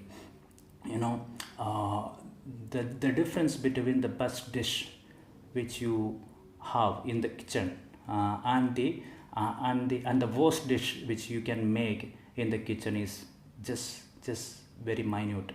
You put something extra, you will get a very bad outcome, but everything has to come perfectly and fit together to get the desired outcome. So this is how I explained one of my case which I have studied, which was the case of killer Kupusami. That is what people and media called him once he was arrested. So when I met him in the prison, there was 5 convictions on him. 5 convictions, and police registered around 12 cases. And one police officer told me like there are more cases, but since many of the victims were over the age of 50 and 60, and their family do not want to keep it as it to be known as a rape and murder case. Rather, they want it to be a normal death. Anyway, the dead is dead and they are gone. And if we are sharing the fact that my grandma was raped and murdered, it is very difficult for my family. And as a result of that, many families did not cooperate with the police for bringing the case. So that police officer told me like there was around 15 murders, but many families disagreed with us. And then when I interviewed him, when I asked him like how many murders you might have committed, he said like, sir, oru 25 varum sir. That's what his response was, meaning he committed around 25 murders. I do not remember the exact number, but somewhere around 25, sir, like that he told me. So that shows something about our criminal justice system also. A person who has committed 25 murders, and police could press only 12 charges against him, and the court could punish him only on 5 cases. So that is the mechanical procedure. Our criminal justice system is a lot of technical things. There are so many things in it, and things often take part in a very mechanical process. Sometimes even with a lot of evidences, police will have to rewrite the charge sheet with believable evidence for the court. Why? Because again the criminal justice system is influenced and there is a lot of motivation with the development in forensic science, which they learned and understood from movies and web series. And because of that, they believe like there is again a forensic science evidence which is directly connecting this crime, and our system is perfectly suitable for bringing those kind of evidences to the court and presenting it. Some cases we have to accept the fact that evidences will be there, but we need a lot of training and education in bringing that evidences to the court. So this all things happens when when there is a lot of literature which are not research grade and which influence our entire criminal justice system and the people in the society. Thank you so much. With that, I would like to wind up the session, and now you can ask questions, or is that the job of someone else to address hereafter?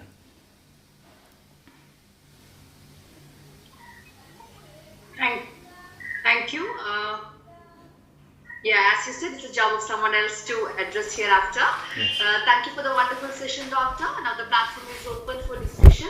The participants may please post your questions in the comment box, and the speaker will answer your queries. There are some questions in the comment section. If you can read out the questions, I will answer that also. Yes, I think, shall I do it for you, or you will read by yourself? Please do it. Please do it. Yes. There is a question from Sri Hari. So, what about people who kill for no reason? Amarnath Sade killed 3 children with no apparent reason whatsoever.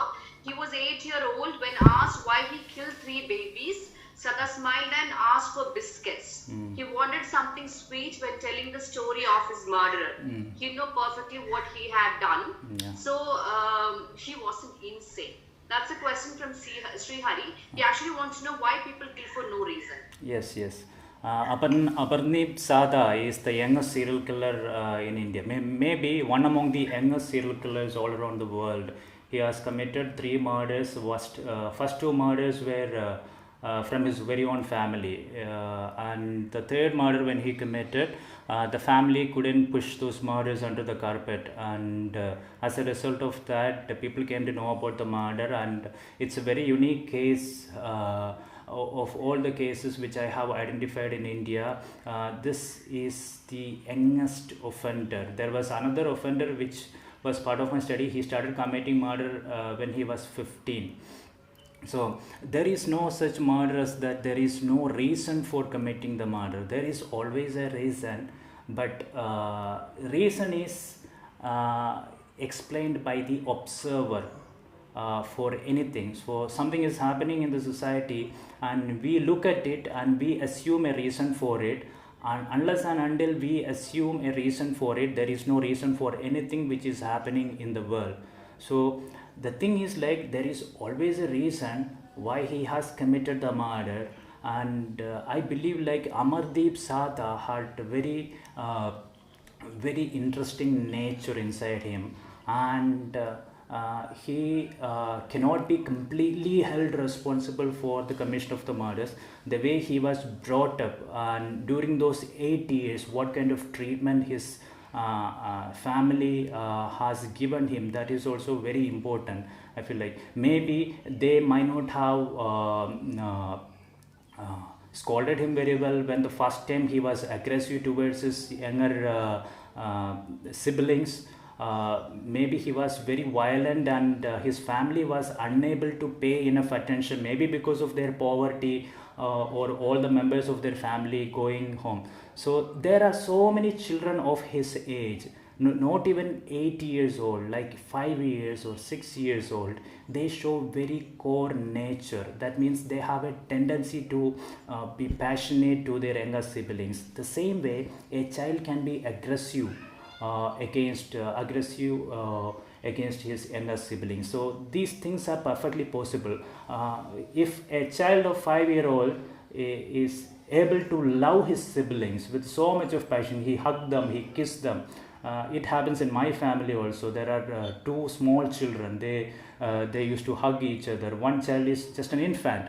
And when that happens, the opposite also can be expected if there are no proper parental guidance is there. And Amardeep Sada might not understand the consequences of what he might have done right now, but it will take some more time to realize in this age. But the aggression might have been there, and there is always a reason. Without studying Amardeep Sada, we cannot exactly say why that problem is there. And again, there are chances of certain personality disorders or conduct disorders for Amardeep Sada. One thing I will suggest, like, proper parental guidance was not there, and he might have been aggressive against younger children, younger human beings from young age onwards.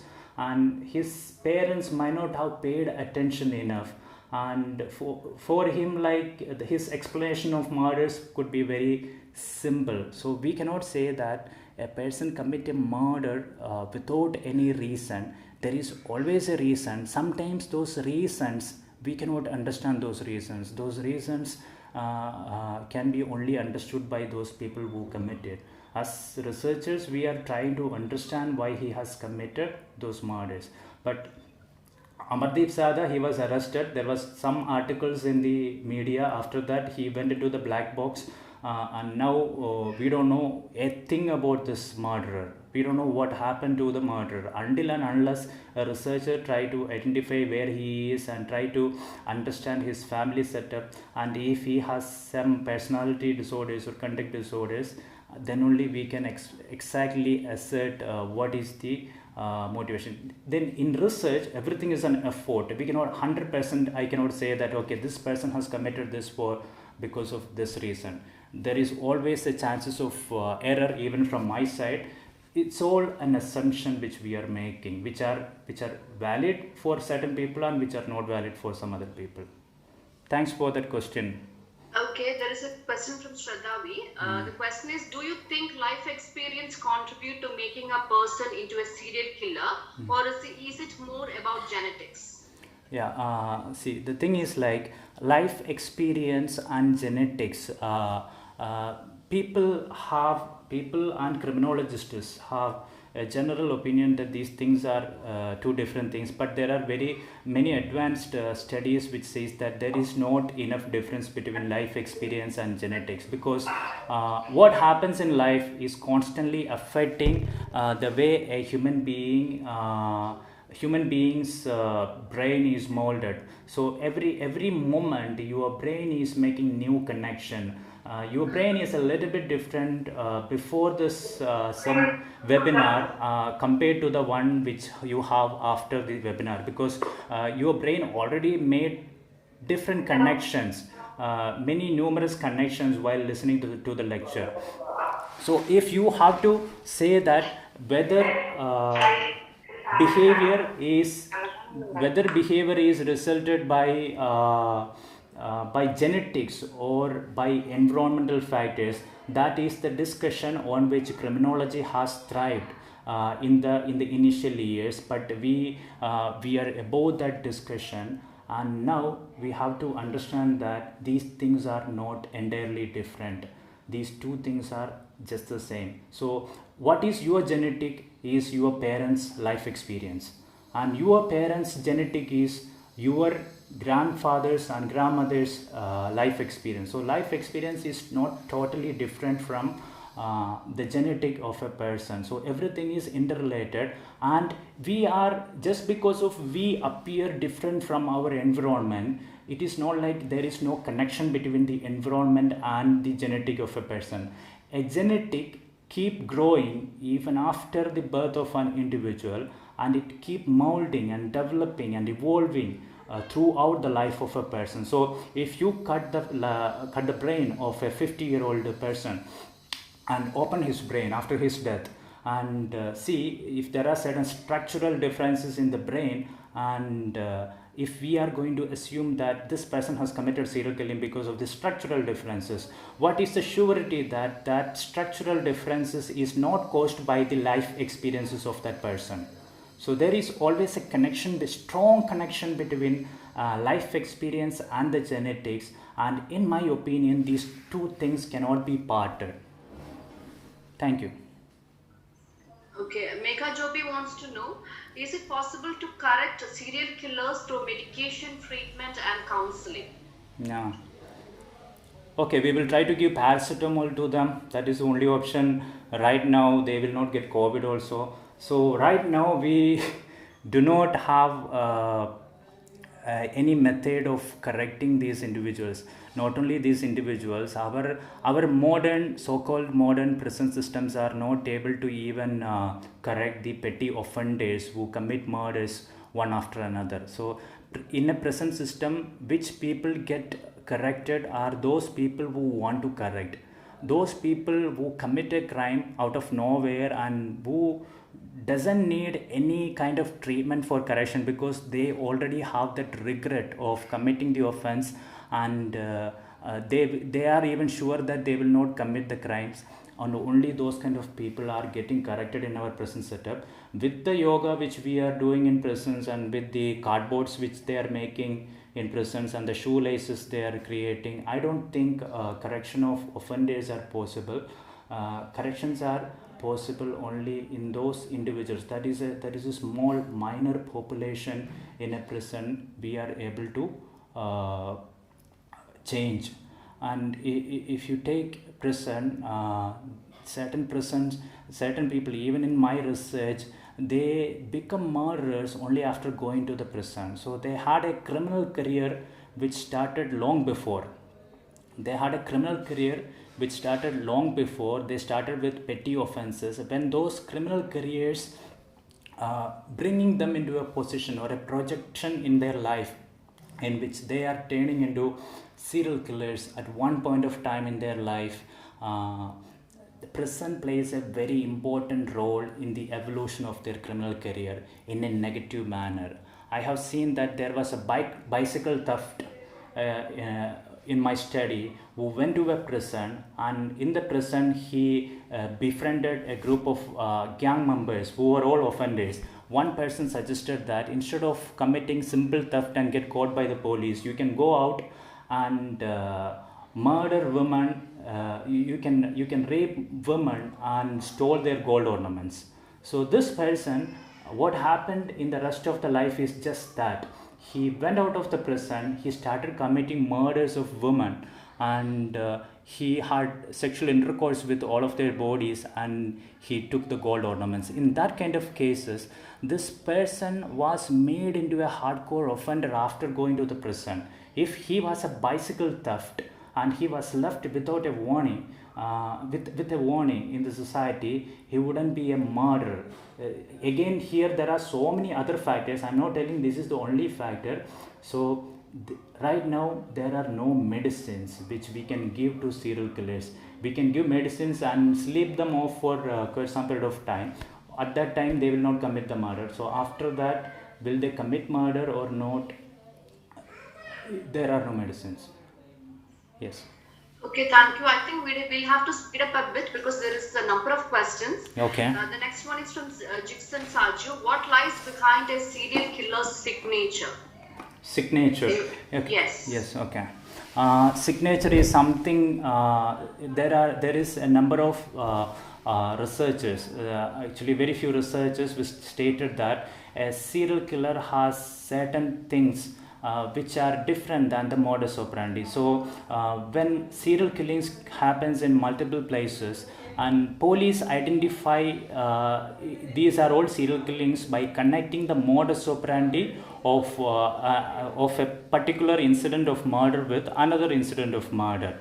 But in some cases the modus operandi can vary. So few psychologists who study serial killers have the opinion that there is something called signature. Signature is something which is emotionally connected to the serial killer, which they do it in the crime scene, like an act of killing a victim by stabbing or something else, like orchestrating the crime scene in a particular manner. Very simple thing. If you can identify it, even those evolutions which happens in the modus operandi, when murders happens one after another, a person might change his weapon of murder or the place where he commits murder. But signature will stay as it is. Again, there are few researchers who are against it. Signature cannot be identified in all incidences of serial killing cases, and then again there is no right clarity that what is the exact signature of a murder case. Again, whether it is modus operandi or signature, how unique is signature, what can be considered as a signature, there is no global conscience against among the researchers on serial killers. Okay, there's a question from Danya Babu. Yes. Do you think over the years the number of serial killers in India have come down, possibly due to the advancement in investigation strategies and all? I believe due to the advancement among general population, serial killing cases might have increased, not decreased, because population is a huge factor. Our though murder rates has reduced somewhat, but we had tremendous growth in the population. So any crimes had a tendency to increase with the increase in population. So due to the time frame, so modern serial killers, there was one serial killer who was very active in social media. So due to the influence of the development of IT, there are serial killers traveling for victims in the social media rather than in the real places. It is very easy for the technology has made the job easier for police officers, but at the same time the technology made the job even easier for offenders to identify victims. So many people, the avenues through which people can connect to people has increased due to the growth of technology. I believe it has only increased the tendency or the chances of people to commit more serial killings. Okay, there's a question from Kevin Justin. Yes. Charles Manson, the famous leader of the Manson family, never actually participated in the murders the cult actually did. Okay. According to the definition of a serial killer, can he be considered as a serial killer? Charles Manson actually, if he is directly not involved, we cannot consider him as a serial killer. So again, there are different opinions on the definitions of serial killers and also how Charles Manson has done it. So all the knowledge and informations which we know about Charles Manson are from few books written about Charles Manson. Because of his celebrity status during that time, Charles Manson is an overly sensationalized case in the Western literature. And so depending upon which facts are relevant, the definition of serial killer, so the association of Charles Manson as a serial killer will change and vary.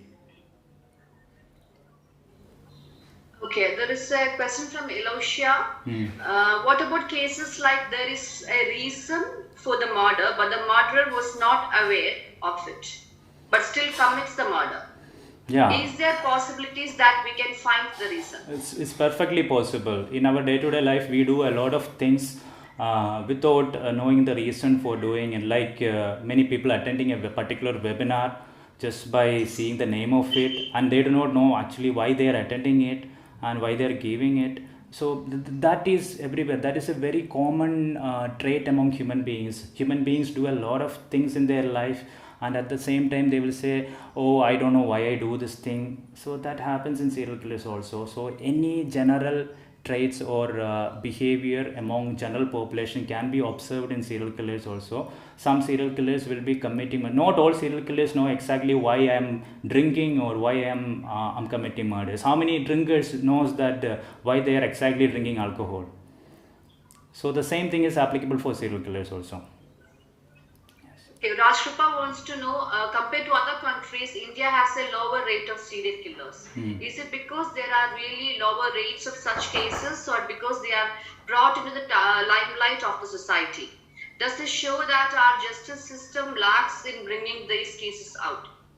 Yeah, I agree with the last point. In a country like India, to bringing out all the incidences of serial killing is a huge task, because there are so many population and we need so much of resources, and we have a lot of crimes taking place. So concentrating on a particular kind of offenders is a very difficult task for us.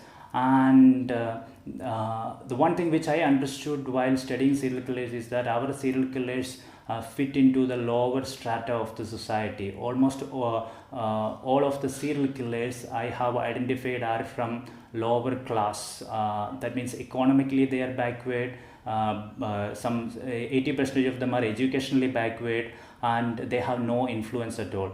So I sincerely believe there are another category of serial killers who are from the upper strata of the society. There are many Western serial killers who are doctors, who are murdering their victims. There are nurses who murder their victims. So this kind of serial killers are not yet reported in India. I believe we have very good doctors, but I have to say some of them a rare category of them, rare population among them are serial killers. But because of the situations which even you mentioned, those cases are not brought to the light yet. Okay, Abhijit wants to know, can we consider Mr. M.A. Anthony, who is considered as a culprit of Alua massacre, as a serial killer? According to the definition, he is completely out of those, even though he is considered as a serial killer. Can you read that again, please? Can we consider Mr. M.A. Anthony, who is considered as a culprit of Alua massacre, as a serial killer? According to the definition, he is completely out of those, even though he is considered as a serial killer. Yeah, that depends upon the definition which you are given for a particular serial killer, and if his killing pattern is not fitting into the definition, again the definition is not something which is non-changeable. Definition is something which help us to understand a concept and explain it. And after understanding the concept, what I suggest is like you have to throw away the definition, include more people into the category. So if you have a particular definition of a serial killer, and if he fits into that definition, he can be a serial killer for you. So this depends upon the researcher who is undertaking that problem and studying it. If he has a very wide definition, there are researchers which state that a person who have committed one murder and who did not commit any other murders but had an intention to commit murder, when he went to commit the second murder, he was caught by the police. In that kind of situation also, he can be considered as a serial killer, because provided he is living in the society, he will commit another murder. So he has to be considered as a serial killer. So according to my definition, okay, he is not part of it. See, my definition is made for the research purpose, not for general conversation purposes.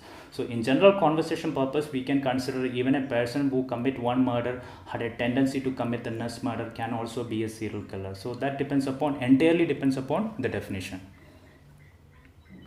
Arpita Mohin wants to know, what are the biological and environmental factors connected serial killer behavior?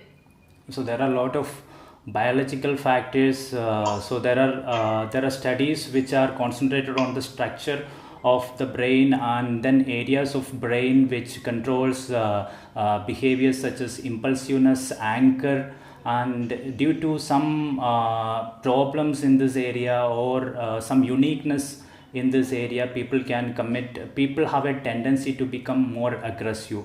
And again, if you analyze the literature which is available on biological study, there are biologists who believe that brain as an organ which control the entire behavior of a people, which doesn't have a particular area dedicated to a particular behavior.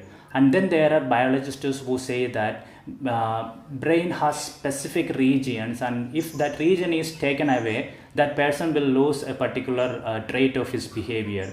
So these kind of again, we are not in a place where we can decide exactly what is going wrong in the brain of a person who commits a murder. And then there are environmental factors. When we talk about environmental factors, traditionally people will say that childhood abuse is connected to serial killing. That I do not believe, because there are many people who are abused in childhood, grew up to become normal individuals. And then we believe that there are so many positive things which we see in the society, like having a family, having children, and having a particular job, that are all not related to serial killing. I believe anything and everything can be a reason for committing serial killing. So serial killing is not directly resulting from factors, but it is the interaction of factors.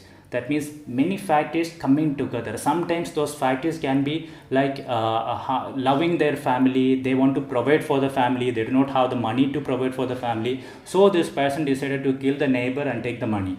So in that kind of situation, having a good family can also be a part of the motivation which compelled that person to commit murder. So there can be anything which happens in the environment can be a motivation for serial killing. It's a strange combination, not a particular factor.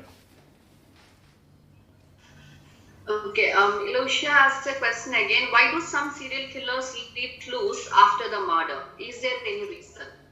Yeah, some serial. So most probably the idea of serial killer leaving a clue come from movies or from detective novels. Yes, there are some serial killers who wanted to get the attention of the media. In the Western literature, they have done that. After committing the murder, they take evidence from the crime scene and send it to the media, not the police. Sometimes they will send a copy to the police and copy to the media also. They want to get it published. They consider their murders as an art, and they want the world to appreciate that art. So there are few serial killers who see the panic spread in the society after committing the murder. They get a kick out of it, and such kind of serial killers will be attention grabbing. But a lot of the serial killers I have witnessed, they won't. They will try to remove all the evidences from the crime scene. So both things can happen.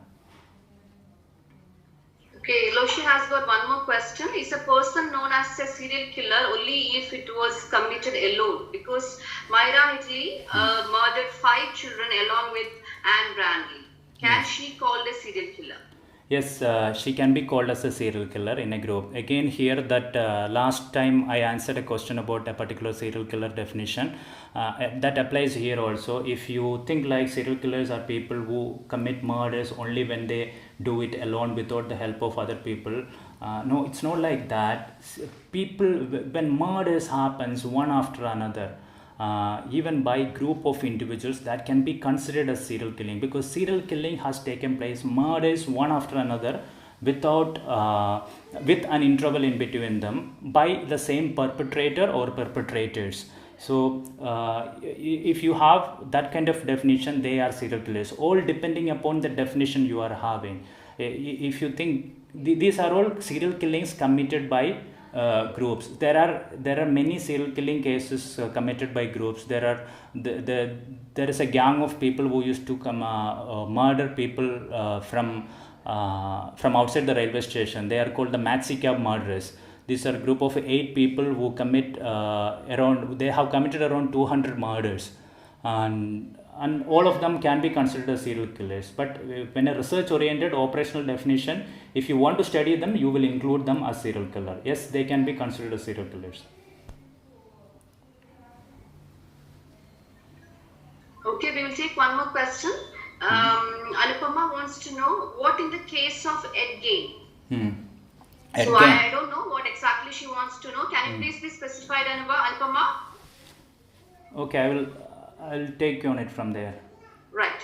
Okay, Ed Gein was a serial killer, again just like Charles Manson and Jeffrey Dahmer, who was very popular because of the way he has committed the murder. He kept the dead body of his mother, and he used to create certain ornaments from the skull of people, and he has around 4 murders on him. So Ed Gein is a very influential case if you consider the Hollywood, because this case has partly influenced the making of many movies, and because of the way he committed the murders and the fascination he had for skulls and human post-death items.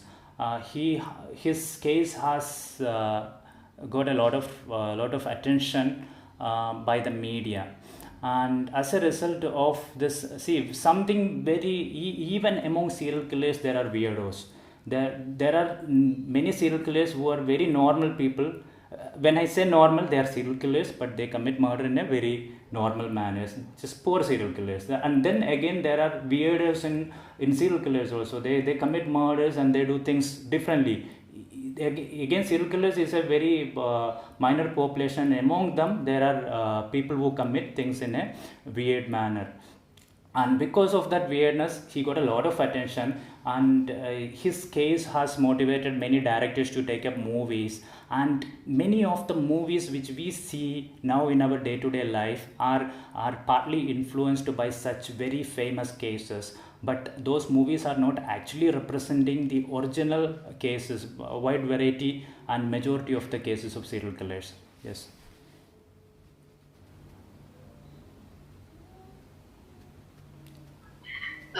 So I hope we are almost done with the question answer session. Yes. If that's the case, I would like to call Professor and Head, Dr. Verghese Bedi Sir, Department of Forensic Science, to give a concluding remark. Thank you, Dr. Sharon. And Dr. Deepak, a big thank you to you. And the session was very interesting. And it was really wonderful. It was a wonderful session, very exciting, and covering various scientific facts about serial killers and serial killing. And I'm really happy that our students, it was a perfectly scientific session, rather than getting some information from science fiction or science movies or novels or something like that.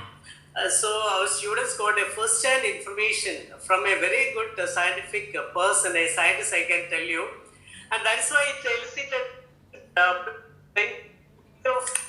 queries and questions.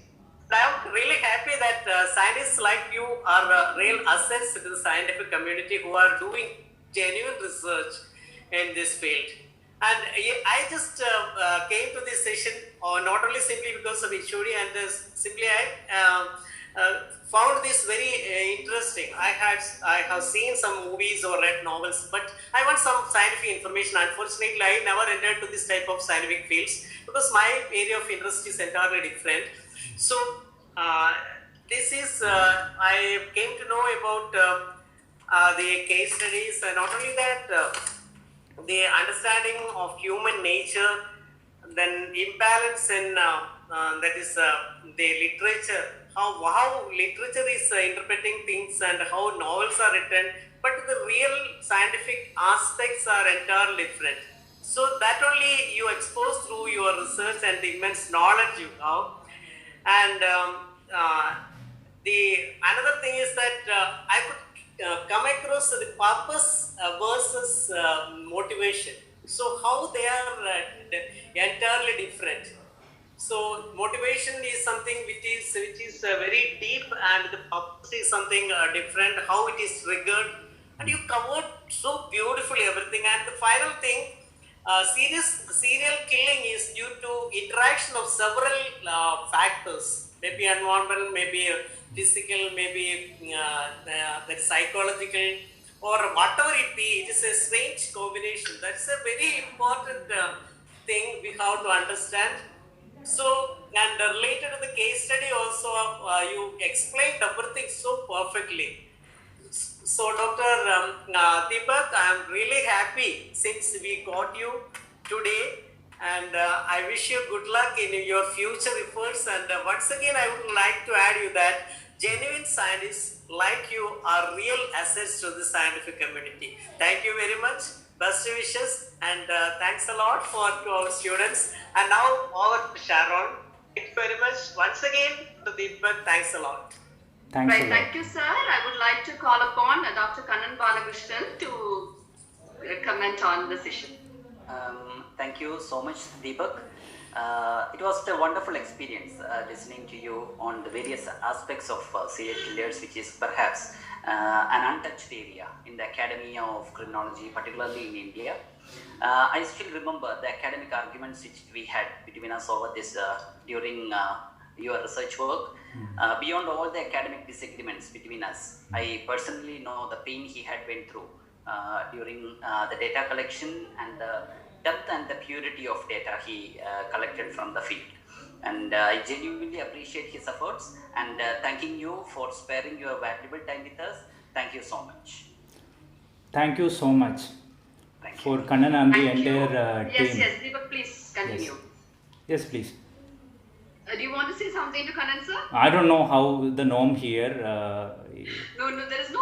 I just wanted to thank the entire team for giving me an opportunity. It was a wonderful opportunity. I could meet new people here, and many thanks to Dr. Kannan Balakrishnan for calling me up. He suggested this topic.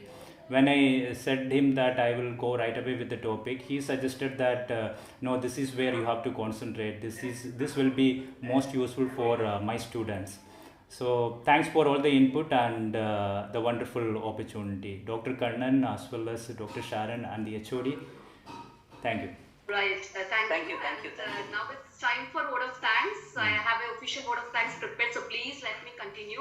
Yes, please. Okay, I would like to take this opportunity to propose word of thanks to our speaker of today, Dr. Deepak S.A., for a passionate and delightful talk.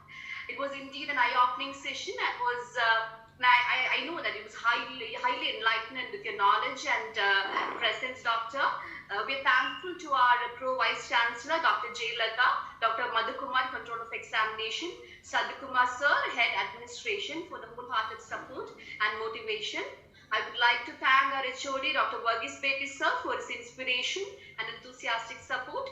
A special thanks to the faculties, research scholars and students from other colleges and universities in and around the world. When I say this, I would like to mention the name of Dania Babu. Good to see you, dear, and her community, of course, scholars of John Jay College of Criminal Justice, City University of New York, USA. And heartfelt thanks to our own students and faculties of Jain University, and especially Department of Forensic Science for their active participation. As it is already said, the study is first of its kind in India. I'm sure our students everyone have a novel and very different perspective of the issue right now. And on a personal note, I would like to thank Dr. Deepak for being here. It's great to listen to you after such a long time. And on behalf of the entire Jain family, I once again thank Dr. Deepak S.A. for an enlightening session. Thank you. Thanks a lot. Thank you so much. Thank you, Deepak. Yes. Thank you, Sharon. Thank you. Thanks a lot. Okay. I hope we will hear more from Dr. Deepak S.A. soon. I think maybe we have a series of webinars coming up, and if everything goes on good, I think we'll be here. Our students would love to hear from him. Yeah, I will do that often with my horrifying research. Yes. Thank you. Thanks a lot. Okay.